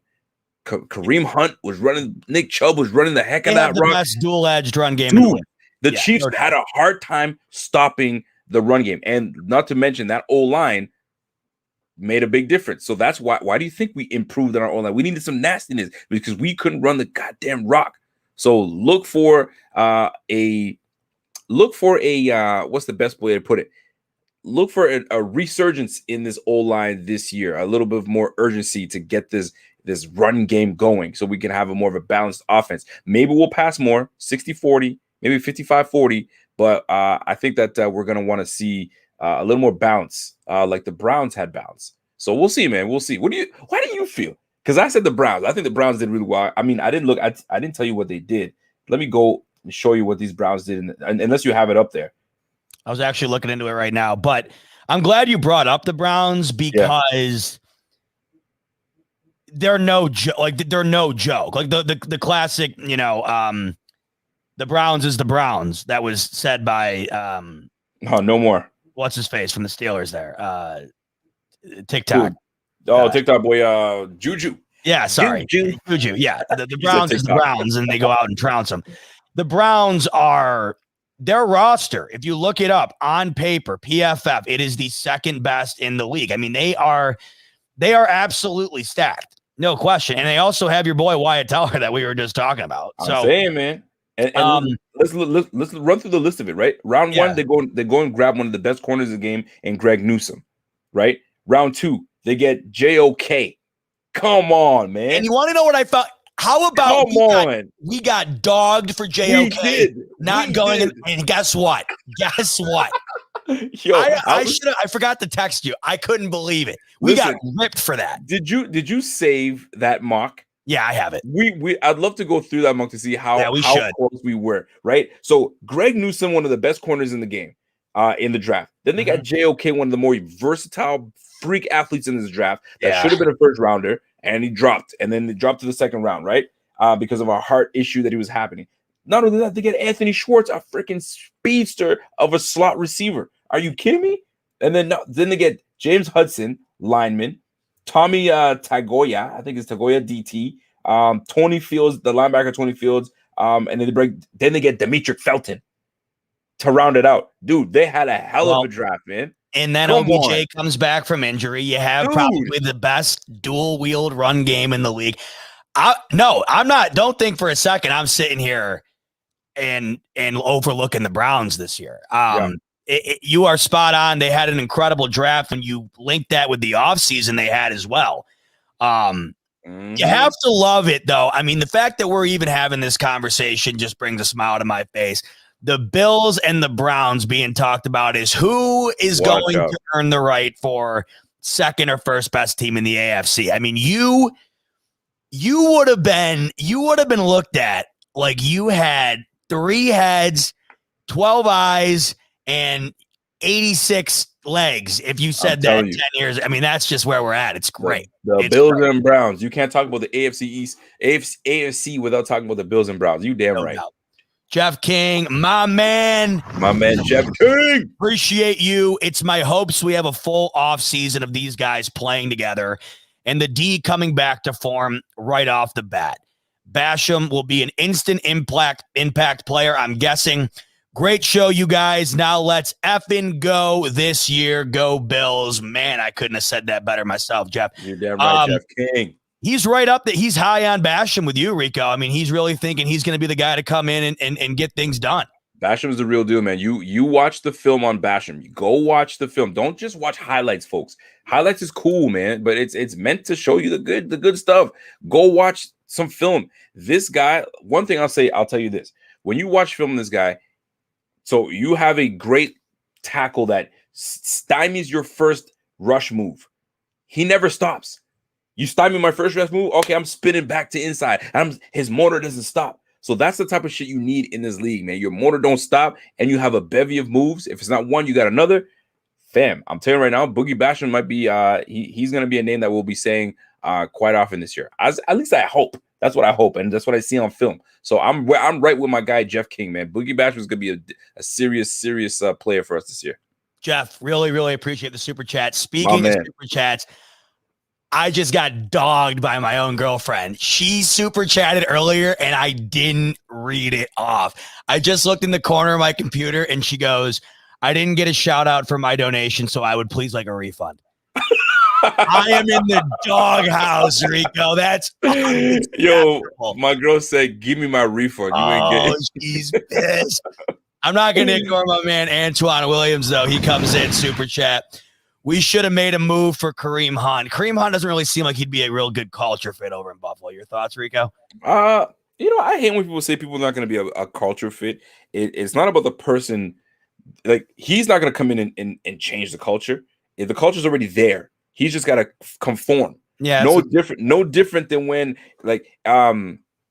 Corey Dillon was considered like an issue. He went to New England and was just fine, a model citizen. So I'm not trying to hear all that. So you guys come to Buffalo, any problematic player that comes to Buffalo, you're around the likes of Josh Allen, you're around the likes of Stephon Diggs, you're around the likes. I mean, shit, they started saying Stephon Diggs is gonna be a diva. You watch, he's gonna ruin that place. Oh. He only made that place better because he saw what we were doing. So bring on anything, and we'll be just fine, man. We'll be just fine. Look at my guy Jeff King making a comment. I don't know if you saw it yet. What he said? He goes, ain't no sex in the champagne room, my man. Oh, I know. Well, her and I, we're going to Aruba this week, so hopefully she forgives me before then. There you go. You're going to Aruba this week. Oh, that's why I Bucker's Aaron next Wednesday. No, I'll get to it later, but no live smoke break next Wednesday. Me and Ike Butker sit down. I'll be out in Aruba, feet up. Aruba, da da da. Ooh, come on, baby. There we go. Yes, sir. I can't wait. It's gonna be good fun. For you, man. Good for you. The running back. Were you shocked they didn't take one even late? Like, clearly they're set with the running back room right now. I see. Obviously, I mean, that's always been commented on throughout the offseason. Everybody's on one side or the other. Was that something that you were shocked on that they didn't really address? Oh, man, Z-Bot, I was so shocked they didn't. Get out of here. I was shocked they didn't grab a running back. Of course, I'm not shocked. They didn't need a running back. Why are you grabbing a running back? For what? You just brought in First of all, this is how Bills fans pee me off, because I'm on the. I mean, it's a joint show, but I'm on the smoke break, right? I'm not gonna cuss it out. This is not rated R Rico show. I can't do that. But this is what really. I'll give you the pass. This is what pisses me off. Okay? No! So you have Bills fans that talk about. Do you remember when Antonio Williams came in that Dolphins game? He was amazing. We should bring Antonio Williams back. Totally agree. Mm-hmm. Totally agree. But here we are talking about we need to draft a running back. We didn't need a running back. We drafted one the year before in Singletary, 3rd round. We drafted one again last year in Zach Moss, and Antonio Williams is there that can certainly carry the rock. And then on top of that, we bring in Matt Breida. Yep. What do you want? What more do you want? What you need another running back for? Agreed. Man, y'all need to stop that nonsense. And on top of that, let me get my bag right here. On top of that, Bean was like, this all media. That's all you guys. You guys were the ones talking about that. I had no interest in taking a running back. I was good. However, I will say this, though. This is what Bean was saying. I will say this. For those that are saying, you don't take a running back in the 1st round, I don't believe that mess. Oh, man, did I ever make – I wanted to give that man a high five and dap him up. You grab the player that you feel is the best player for your team in the moment, at the time, for the position that you need. None of this whole, you don't take a running back just because. I just don't agree with it. I will not. I don't care what argument you can make me, because I'll have a counter argument and we'll go from there. But nonetheless. What are your thoughts on this right here? Because I wanted ETN to be available just to see what Bean would do. That's what I wanted. If Travis or Najee was available, we would have picked one. I don't know. I don't think so. It would have made it very interesting, wouldn't it? I don't think anybody saw the Jags going ETN. I wonder. I sit back and wonder what would happen. So hold on a second. So here's what makes no sense. This is another thing why I call Bills fans out, right? People think I'm being arrogant and cocky. I'm not being arrogant and cocky. I'm just being real, right? Let me keep it a buck with you guys. Yeah. We talked about how we didn't have a pass rush. We lacked a pass rush. And here you are coming in saying we need a running back. We need a running back. Why would you forego the pass rush that affects the game the most by getting after the quarterback to go and grab yourself a running back when you need a pass rush? It doesn't make any sense. This is what annoys me. Sometimes I have to mute certain things on Twitter because I see some things I'm like, no, I'm not playing with that. And I probably get muted myself. There's probably people that yo, I'm mute. After your Deshaun Watson take, I think you probably had a couple people smash that. Right? They can all stick it, man. I don't give a damn what they talk about. But yeah, man, that's how I feel about that running back position, man. I mean, I love the running back position. Y'all know how I feel about it, but we did not need one in this draft. Silas Weddle, my man, coming in. Silas. We have every type of running back on our roster already. Yes. The best pickup for our running game was Forrest Lamp, and that kid in the 7th round. I mean, look, I'm with you, Silas. I'm with you, Rico. If you weren't going to go in the 1st round, which there weren't none available by the time they got to pick 30, what are you going to do? Just keep drafting a running back in the 3rd round every year, hoping that one of them winds up being Barry Sanders?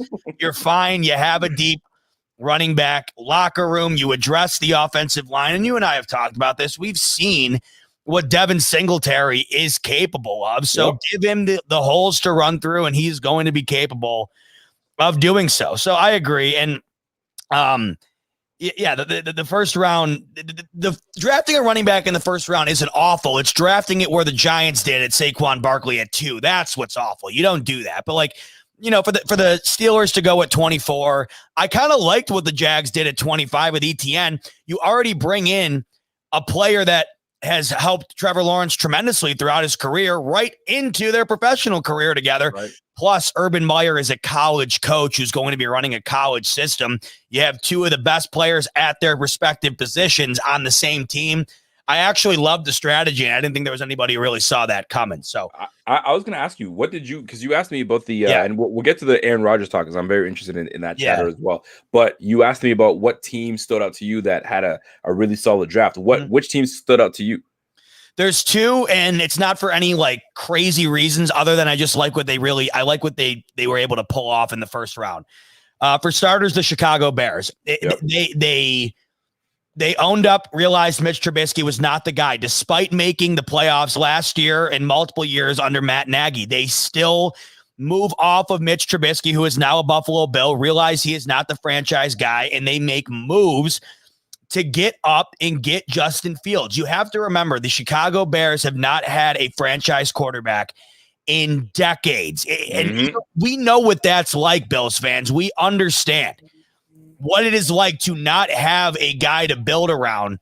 It's awful, and it makes your team unwatchable, and it's just not fun. You're going to give them the triple U? We're having now. You see how much fun we're having now. The Bears are hoping that they go and get their Josh Allen, and you have to trade up to do it. You got to take risk and hope it pans out. Whether it pans out or not, I like that the Chicago Bears took a chance because they were down. I think they were picked 19, and they had to come up with the Giants pick. Brilliant. Brilliant. I love it. The other draft that I like is the team that traded down with the Bears, the New York Giants. They wanted to go wide receiver regardless. Yeah. They get jumped with an in-division trade, which you do not see. The Eagles take Devontae Adams and or Devontae Smith, excuse me. Devontae Smith, yeah. Yes. And the Giants wanted a receiver anyway. So what do? They fleece the Bears. I mean, they really took advantage of the Bears, who clearly wanted anything they could get. I mean, they clearly wanted to give up anything they could do to get Justin Fields. Fleece the Bears, move down, and then still get Kadarius Toney, who is a top-level wide receiver. So it was beautifully done by the Giants, not only for their future, but for their presence. They have all the weapons in the world now for Daniel Jones to prove himself. No more excuses. And I thought it was a very good job of the Giants organization to not only give those pieces to Daniel Jones and improve that offense, but also accumulate draft picks for the future while pretty much accomplishing what you wanted to accomplish at pick number 11 to begin with. 100%. And I'll tell you this, I don't know if you saw footage. There was footage of a Giants fan watching the draft. And he completely lost his ish when the Eagles leaped the Giants to grab Devontae Smith, and he put 2 holes in the wall, and his wife was like, she ran up to him. She's like, "What are you doing?" Oh, she gave him the business, and he's like, "Calm down." She's like, "No, you calm your ass down. You sit here." And I've been there before where I just want to damage things in the house when the Bills were, having some struggle years. And the wife is like, "Listen, I don't care what your problem is. You're not about to damage this house, man. You better sit your black ass down somewhere and get it." All right. Let me calm my ass down, so I don't damage this house, because these damn freaking Kyle Orton led Bills are just not doing it for me. So I mean, it is what it is. We are where we are. Yeah, you know what though, I watched that guy, and it's not like I'm like, oh my God, what a nutcase. I'm like, yeah, I get it. I've been there, totally been there. But usually I'm good at finding inanimate objects. I won't take it out on like things that are really going to get me in trouble. But that wife jumped off the couch and she socked his ass. I mean, she gave it to him. She punched the crap out of him. Yeah, he needed that. He needed to calm down. He needed to come back to reality. I don't know why he was so upset. I mean, they traded down, got a first next year, and still got a great receiver. When you let me read Scott Blakely's comment, and then I'll tell you why people freak out. Right? Scott Blakely says nobody got better until they play and prove it. You're absolutely right, Scott. Right. However, projections make sense because that's all we have. Bills got better and younger and feel more normal offseason will upgrade our execution. More time, more development, more availability for these guys to get together and strengthen their bond. 100%. I'm totally with that. Now, when it comes to why these people just lose their minds, because you have your mind dead set on a player. Who was your draft sweetheart? Me? Yeah. It was just defensive end. I didn't mind. I trusted Bean to go whatever direction he wanted as long as it was defensive end, and that's what wound up happening. So I was fine with it. Did you have one that you like, okay, I really want this guy? I leaned towards Oweh because I'm a Penn State fan, kind of like you were, but like kind of similar to you, when I got to sit back and really dissect who Rousseau is as a potential prospect in the ceiling, all in on it. But I would say I leaned there only because of my connection to Penn State. Well, we both know Kevin, right? Kevin, our guy, the Dolphins fan. So Kevin, he was about to lose his mind if he didn't get Jalen Phillips. He wanted Jalen Phillips badly, and he got him. But I could only imagine if he didn't get Jalen Phillips. Miami had a good draft. They had a pretty decent draft, man. I'm not gonna lie, they're looking pretty good. It doesn't matter though. Show me Tua and what he's gonna do with Waddle. Show me what's gonna happen there. I mean, that's what it's all gonna come down to. We're about to find out. They had a good draft. We'll soon find out. We'll soon find out. What we might soon find out, Rico, is that Aaron Rodgers might be ending his career in another city other than Green Bay. And you want to talk about Tom Brady blowing our mind not being a Patriot. It would be equally, if not more weird, seeing Aaron Rodgers in anything other than green and yellow. But that was the storyline that absolutely hijacked the NFL media over the weekend. Just when you thought it was going to be draft, Aaron Rodgers, in what my opinion comes to, is a calculated move, lets the world know that he does not want to play for the Green Bay Packers. The 49ers allegedly made a phone call to look into potentially bringing Aaron to his hometown team, the team in which passed on him back in the draft in which Aaron Rodgers was taken in. This story keeps getting crazier and crazier. And what's nuts to us as Bills fans is that the odds of him, if he does get traded, would be going to an AFC team. It's at about 99.99%. There's no way the Packers are keeping him in the NFC. Today, Definitely there's more news leaking out.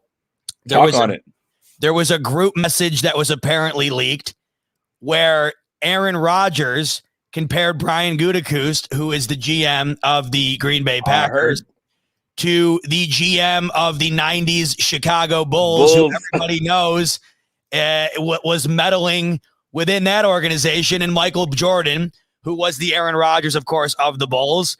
Hey, I'm blanking on his name. You know who I'm talking about. I know exactly. You're talking about Croft. Yeah. I think his name is Croft or whatever his name. Somebody in the comments will let me know, I'm sure.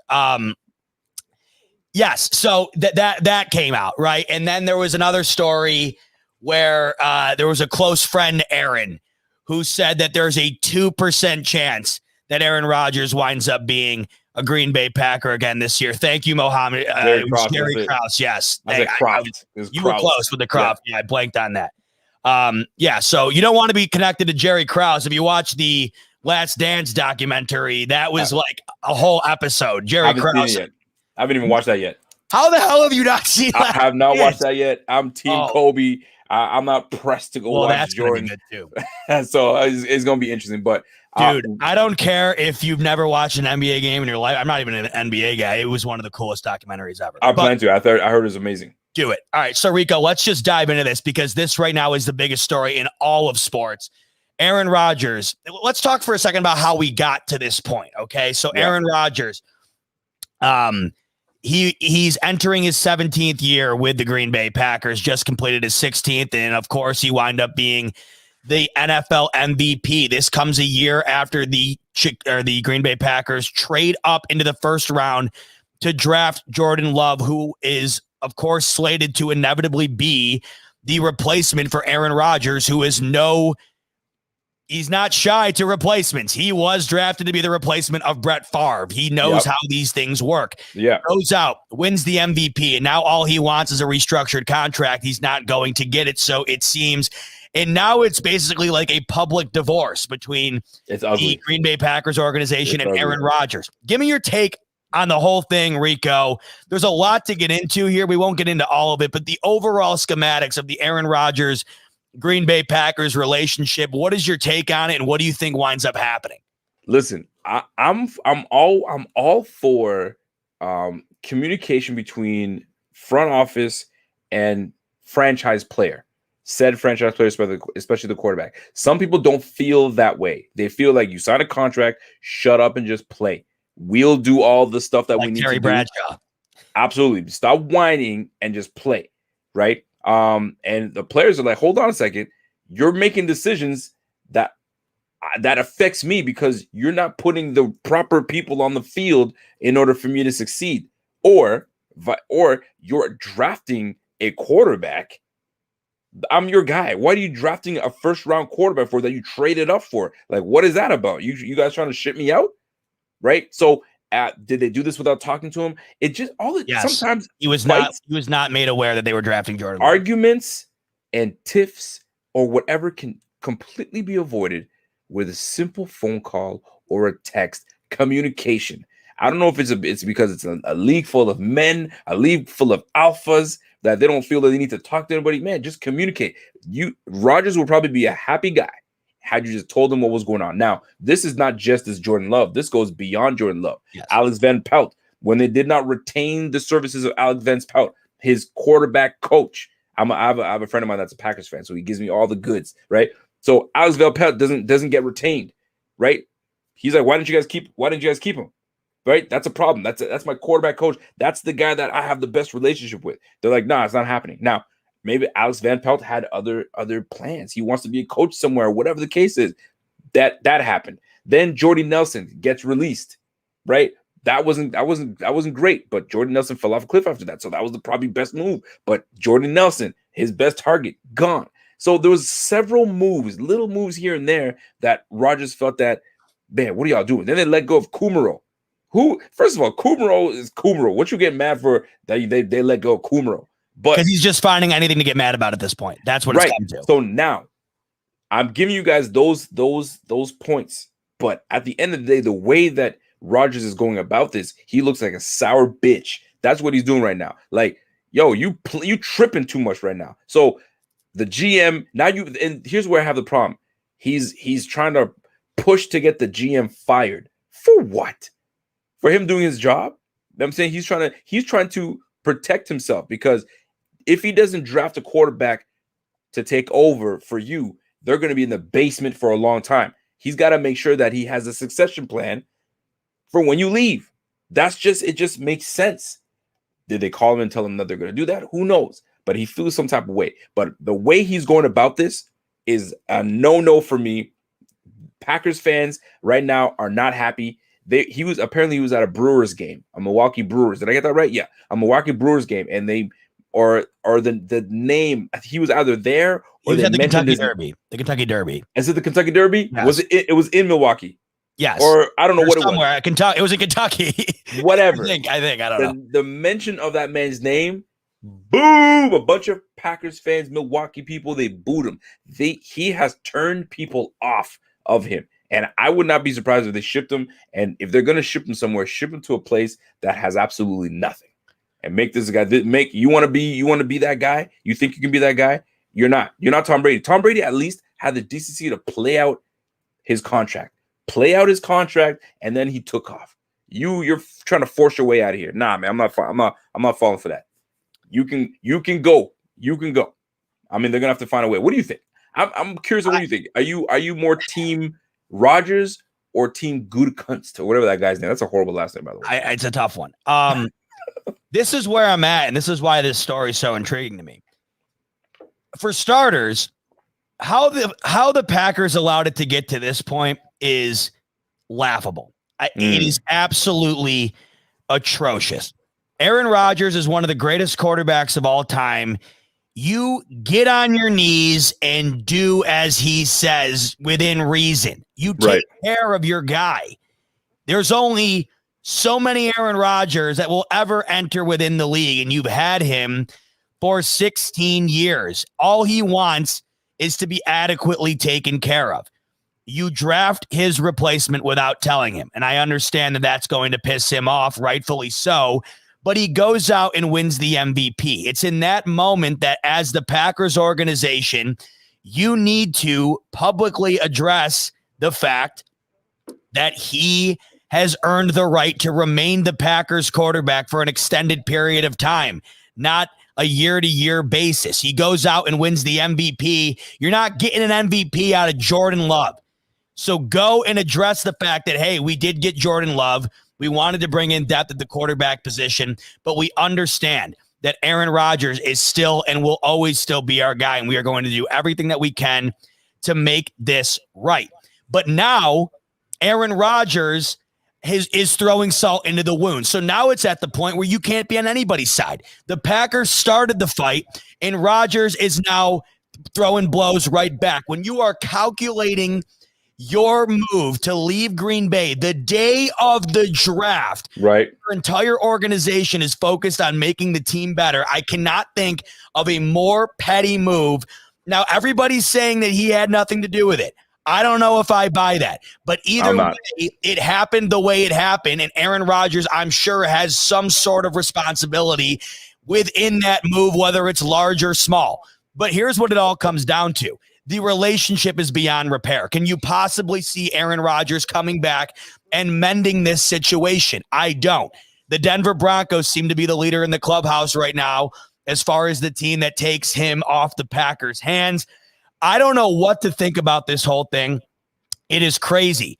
I just cannot for the life of me understand how the Packers allowed it to get this way. And I come back always like I do to the Bills. I could not imagine this happening in Buffalo, where you have your guy, you've had a sustained amount of success for as long as you have, and you basically try to kick him out the door. And now you have that guy come back at you and basically sabotage, or try to at least, your draft, and now give you ultimatums. I'm not playing unless you fire the GM. I mean, this is crazy stuff, but it all comes down to what we're witnessing within the new era of the NFL. The power the quarterback wields, and these organizations aren't used to it, especially an historic organization like the Packers, who are not going to back down, clearly, no matter who it's for. Now, I'm going to add this. I'm going to read Scott Blakely's comment, and then you can read Jeff King's, and then I'll jump in on what you just said, right? So Scott Blakely says, yo, Rodgers forced it to this point. Your assumption is Green Bay management did something wrong. God, he's not a king. He's a effing football player. Yo, Scott Blakely does not like when these guys are divas. He hates it. Well, Scott Blakely, I appreciate the old school football mindset, but the reality is that these quarterbacks are kings. They are the king of the league. They are the king of the organization. There's royalty, and then there's Aaron Rodgers royalty. And when you have a guy like that, it wasn't like he was asking for the world. He was asking for an extended contract and then for them to draft a wide receiver. They've done none of that. It's not like he's asking. I mean, you got to understand, he's making the same amount of money right now that Jared Goff is making. That's unacceptable.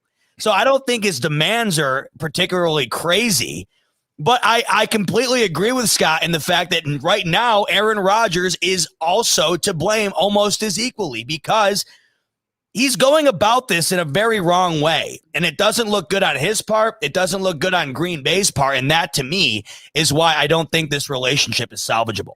And here's one thing that some of these NFL players are attempting to do, and the only people that can do it with the leverage is the quarterback position. They're trying to turn this into the NBA, where the players run the league, right? The NBA, the players run the league in the NBA. There's no question about it. However, the NFL, you can't do that. It's almost impossible to do that. The only way you can make these changes happen is your prominent players start doing these things that Rodgers is doing. And I don't agree with it, but that's the only way you make changes, because these owners, they run it. I will always remember when I think it was the Titans owner or the Texans owner was like, do not let the prisoners run the asylum, or something of that nature, right? It was the Texans. So I will always remember that. And I bet you 90% of these owners feel that way. Yo, we run this shit. We're the ones who make the rules, and you guys will do what we tell you to do. When the whole kneeling thing happened, if you kneel, you're this and you're that. There's a whole bunch of these things. So now these players are like, listen, this league doesn't run without the best players. So if we, start making these moves, not that I agree with it, start making these moves, then we can get a little more leverage. So is Rodgers going about it the right way? Probably not. But he's proving a point. You guys are not taking my considerations. You're making all these plans and moves and not, involving the franchise player. So clearly you guys don't respect me. So you know what? If you don't respect me, get me out of here. Get me out of here. But these guys are like, no. There's a contract. You fulfill the contract. But he's more like, you know what? Then I won't play. Or whatever he's deciding to do. Who knows? But I know one thing. He's not retiring. There's another. He just won the MVP. He better not retire. He's not retiring. He's not retiring any team. There's like a 0% chance he's retiring. It's just going to be a nasty. This is going to be nasty. I don't know how they're going to go about this, but it's going to be nasty. I love it. It's great television. It's exciting. I mean, it's already been nasty, and God knows how much more nasty it can get. John Herring says, I think this could hurt both Rodgers and the Packers in the end. Great point, John, because you have to wonder, is the grass always greener? If Aaron Rodgers goes to the Broncos, I mean, think about it. He just went to two NFC championships with the Packers. He's not doing that in Denver when Patrick Mahomes is in your division. It's not. That'd be great. Let them duke it out. Let them duke it out. I wonder. And then, of course, for the Packers, sorry, you're not going to the NFC championship with Jordan Love. So I don't know what the deal is. I don't even think at this point it's the Jordan Love thing, like you had said. I think you draft Jordan Love, and Rodgers can't act like he is oblivious to having a replacement on the bench. But what the Packers organization failed to do is publicly address that Aaron Rodgers, the MVP, should probably be considered as the highest paid quarterback in the league, not making Jared Goff money. They're not doing that. They're not backing down. And the thing is, nobody's coming out and really saying anything. That's what I don't like about it. Aaron Rodgers has not publicly addressed this himself at all. Nope. And the Packers organization, other than giving you really the runaround, have not really addressed it either. So nobody really knows what the hell is happening. It's kind of like this petty cat fight that no one knows what's going on. All we know is that it's turmoil in Green Bay. You know who gets hurt when all these things happen? Whenever there's a big divorce, it's not the wife or the husband that gets hurt. You know who gets hurt? It's the children. Yep. The children get hurt. So these players Devontae Adams is what gets hurt in this. Hey, well, that's the point. Apparently it leaked that he told some personnel and free agents who are considering coming back to the Packers, don't expect me to be here next year. There's all these little tidbits.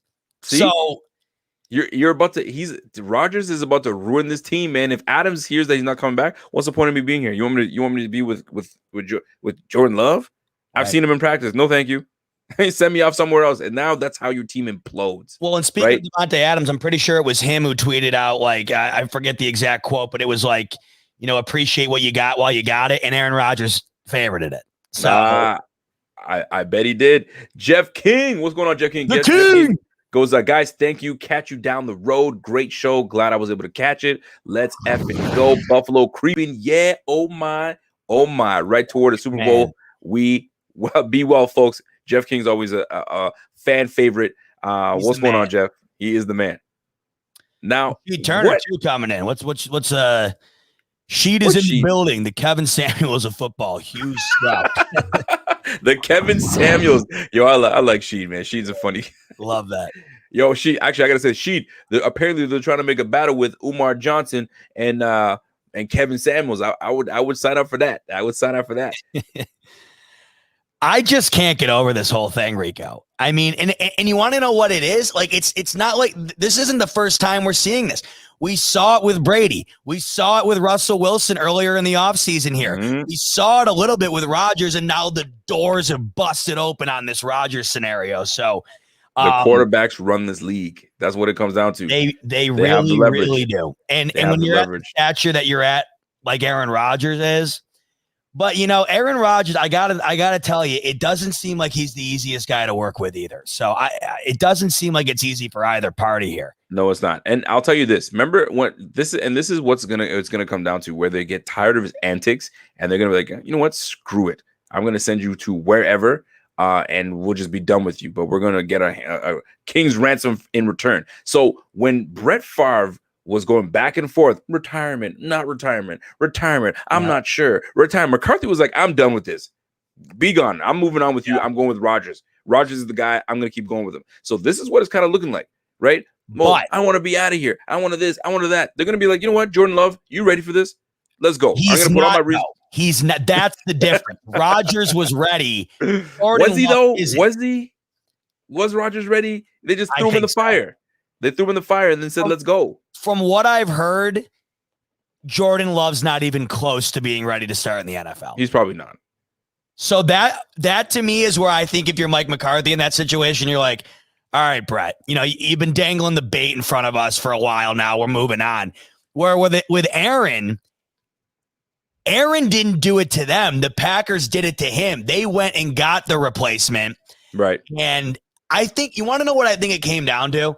I think the Packers were trying to play their own hand and anticipate a fall off from Rodgers and have the replacement. I think the last thing that they were anticipating was Rodgers winning the MVP last season.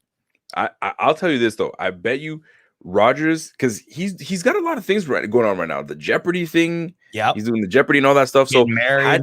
Had he won he won his MVP, had he won the Super Bowl, I can tell you, I think he probably would have retired. But he didn't win the Super Bowl.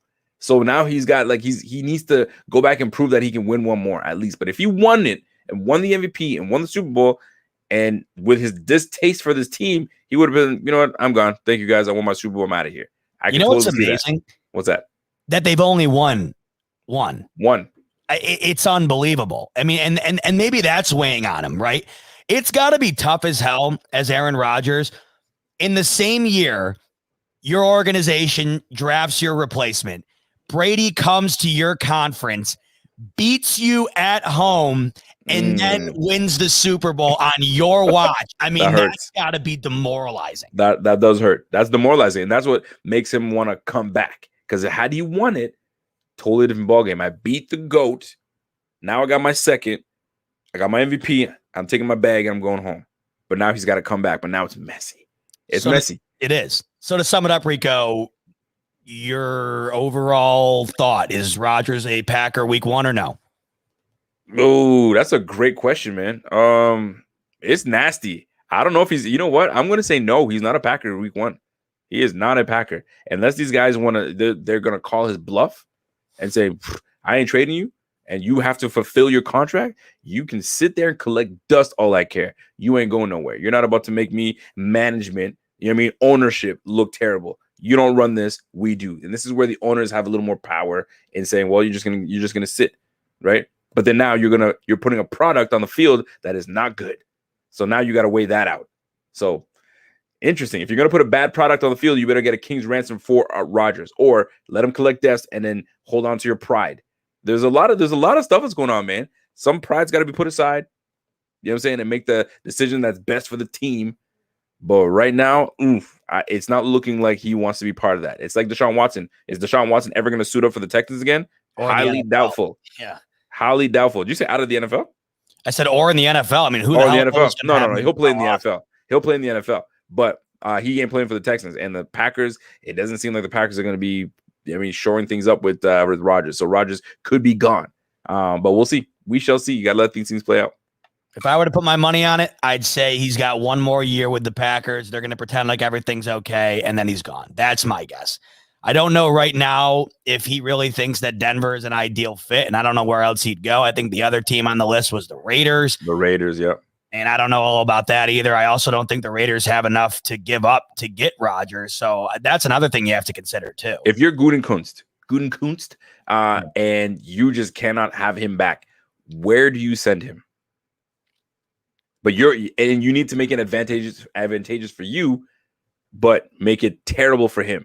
If he wants to play that game, all right, we'll do that. Kind of like what the Packers did to Favre. They're like, you're not going to the Vikings, no way. So they sent him to the Jets, and then in the contract they said, and if you trade him to the Vikings, the deal is void or some kind of nonsense. They put some kind of clause in there, so he had to do that 1 year with the Jets. So if you're the Gutekunst and the Packers, where do you send him? Not Miami. Thank you for bringing that up, Silas. I've been seeing those potential trades. Could you? I can't. I don't want to think about it. Please no. The year after you lose Brady, you bring Rodgers in. I mean, no, thank you. No way. I would be upset. I'll be upset. Now, where do you send him? Where do you send him to die? Denver, because it seems like he's okay with going there. You won't have to put. You want to send him to Denver with that freaking receiving core? They got a good receiving core out there, man. I just don't know. I don't know if that division's really tough. I don't know. I'd be petty, man. I would send him somewhere that I just know he could be double petty and like retire, and that I don't know. I don't really. It's a very. They'll still hold the rights to him. Retire all you want. I still hold the rights to you. But what if he could? Yeah, I don't know. What if he holds out, goes and does Jeopardy for a year, and then goes and picks his team? He's not even that great at Jeopardy. Like I agree. I saw. I'm gonna have to peep to see how he did. He did well, but I'd choose somebody else, not him. Not him to be that guy. No, thank you. I'm dying, Rico. I mean, this is I'm dying to see what happens to him, and I'm glad you brought up Deshaun Watson. Once the legal thing gets cleared up with him, no matter which way it goes, I'm just dying to see where he winds up heading. Send him to the Texans. If the Texans had anything to give back, I'd send him to the Texans. Yo, go there. And then Russell Wilson's another thing that we forget about with the Aaron Rodgers drama. Now he was in that similar boat too. I mean, it's just crazy. You see these guys who you can't imagine being on another team, and you're watching this all unfold. Silas, man, you are the man tonight on the Super Chat. Miami has 3 first round picks, and they can still keep to it. No, I'm not going to lie to you, Silas and Rico. Miami could very well do it. I mean, they really could do it. They could get Aaron if they want. I can't see it. I mean, who knows? Because it makes sense to send him to the AFC. Get him out of your conference. But golly, I mean, shoot, what are we gonna do? I mean, if they take him, they take him. If they bring over Deshaun Watson, they bring over Deshaun Watson. We'll see. We will see, because they'd probably gladly take Tua. Fine, give me Tua, I'll give you Rodgers plus. But they have those picks for a reason. So, I would hate to see that happen. I really would. You and me both, Rico. I'll end it with saying that I hope to God that does not happen. Well, over 2 hours in the books, Rico. Thanks so much for joining me. Next week on Wednesday night, 8 p.m. Eastern. My Love interview. the segue music. Oh, dude, this stuff is great, isn't it? Ike Butker interview with yours truly Wednesday night. Make sure to tune in. I mean, he is a great chat, and he shares some info that you would never have thought of. I mean, he's been in contact with Spencer Brown for months prior to the Bills even drafting him.